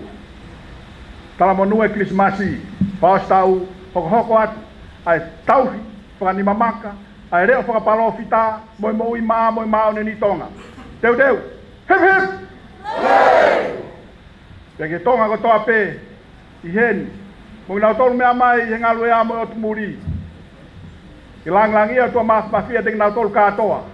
Teu teu, hip hip!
he ia te au. Au hao ha te mosi a kulau, e koe mahari a poni malau. Ka e tatu i ka homo ai lahi, se i ula e siana hapai. Lave i tawa ke opa mawale, koe kule o to opa ngasiale. E whakatu o ki he whanakau, e a tawa ngata he ia te au. Au hao ha te mosi atu lau, e koe maari a poni malau. A e tano i ka homo mai lahi, se iula e siana haawai. Lave i tawa ke opa mawale, koe kule o to opa ngasiale. Patulou pe mua ka e whahoko atu e tau ngahi mea koni. Ulaki pe ko atu whamalo o loto hounga i alahi apito ki e kotoa e kau whakaafe homu mea mai a honi. Pea kai ke mau ha rea whiunga ke whaia ki hono whamalo ia ki mou tolu hono katoa. Mo mea mai ki he katoa ngā whawhiawhia ko ia mo wha historia e aho. Koe hui pe ko e tūtuni ko ia me purungai mo ui hange muhanga ki ai. Tau ki whakanounou pe aho hono tūpunga i he talangofua ko ia ki he tūtuni a pureanga me purungai mo ui. Tawanga poke tau ko toa pe hini ko e niu whakatu e ilo ki loto malae. Ka ko ngā ko tūtuni purungai mo ui o kanseli pro kalama ko ia. Tu e wato e whamalo ko ni mo talamonu ka te mo tolu katoa. Kau sotia, kau hiva, pe ki he mātua kotoa e kau whakawhi. Kua malo ai tāri ngahi kore, mo whakatango toa pene whai ka te mo tolu. Kua tawango toa mafi, ke ana langi pa mo koloria, i he aho kotoa pe o tau mo ui. Ke tau hanga ko ia ke teu e Krismasi mo e whaustau. Kua tawango ke lau mari o atu nai si hova ke whamamari a te tau tolu katoa. Ko ia whamalo loto hounga ia. Whawhonga atu e Vice Chancellor University, pia pehe ki he kotoa e kau whai ako me kau ngāue. Whakamalo loto hounga ia lahi au pito. Kia te mo tolu kotoa pe, nai tapa mai he tapa keke. Nai mātua, whanau ako, nai tokoni, kau hiva, kau ifi. O whai tāpe kina kotoa pe ki tau tolu e o toa mafi. Koe tai pukene ulahe ai whaitā, pe kou kore pe whakahoko atu, a tā kunga Stacey ke whae ngai whaitā ke mao ngai ata whakafofa. A tā lere funga Stacey, ngai whamiri ke whae amu ngai whaitā ka bao te mouloto ki ai. Whae ngai whaitā funga Stacey, as lere mo whakafofa, te ngai tā koe nā koe ngai suvenia ia. Ngai suvenia ia ke tuhe ngai loto pare, koe whakamooni ki he aho koe ni, ta mohono uhinga, ta mohono historia.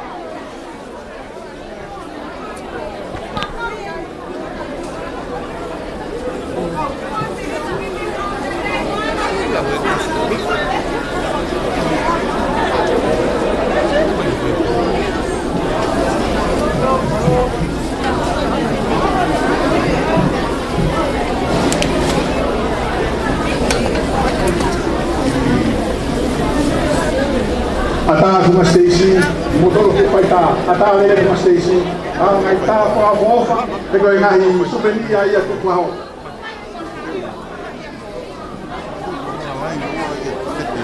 Ui kotoa ngai family, mo mea mai ke kuma Stacey, o paita ai whakamofa.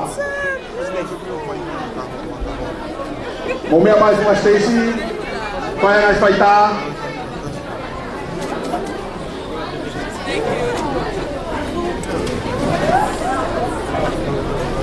Aho a historia ai, aho pēni whae toa e ngahi ata koe.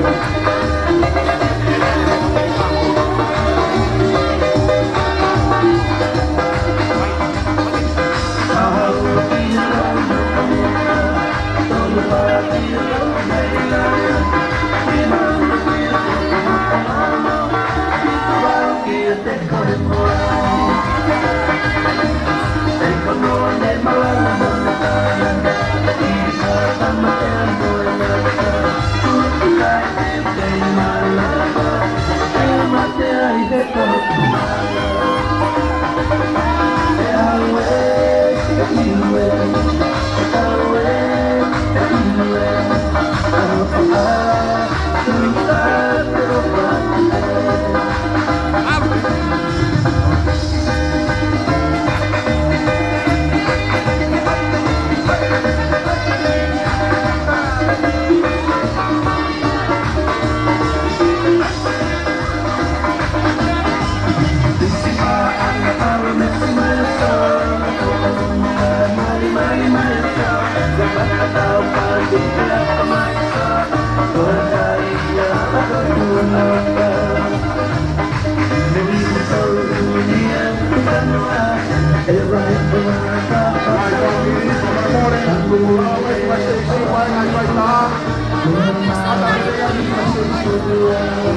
Dol.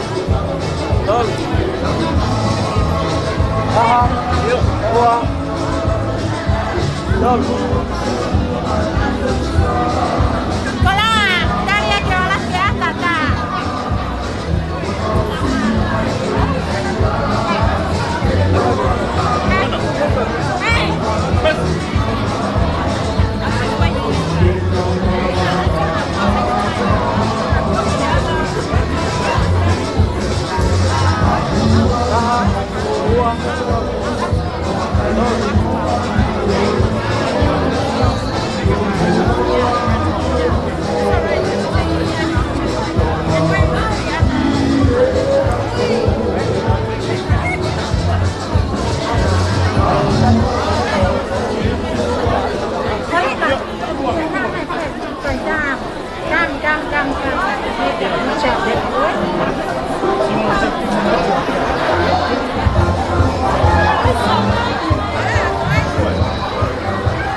Ba't mo na ito kalay, hindi ko palipan.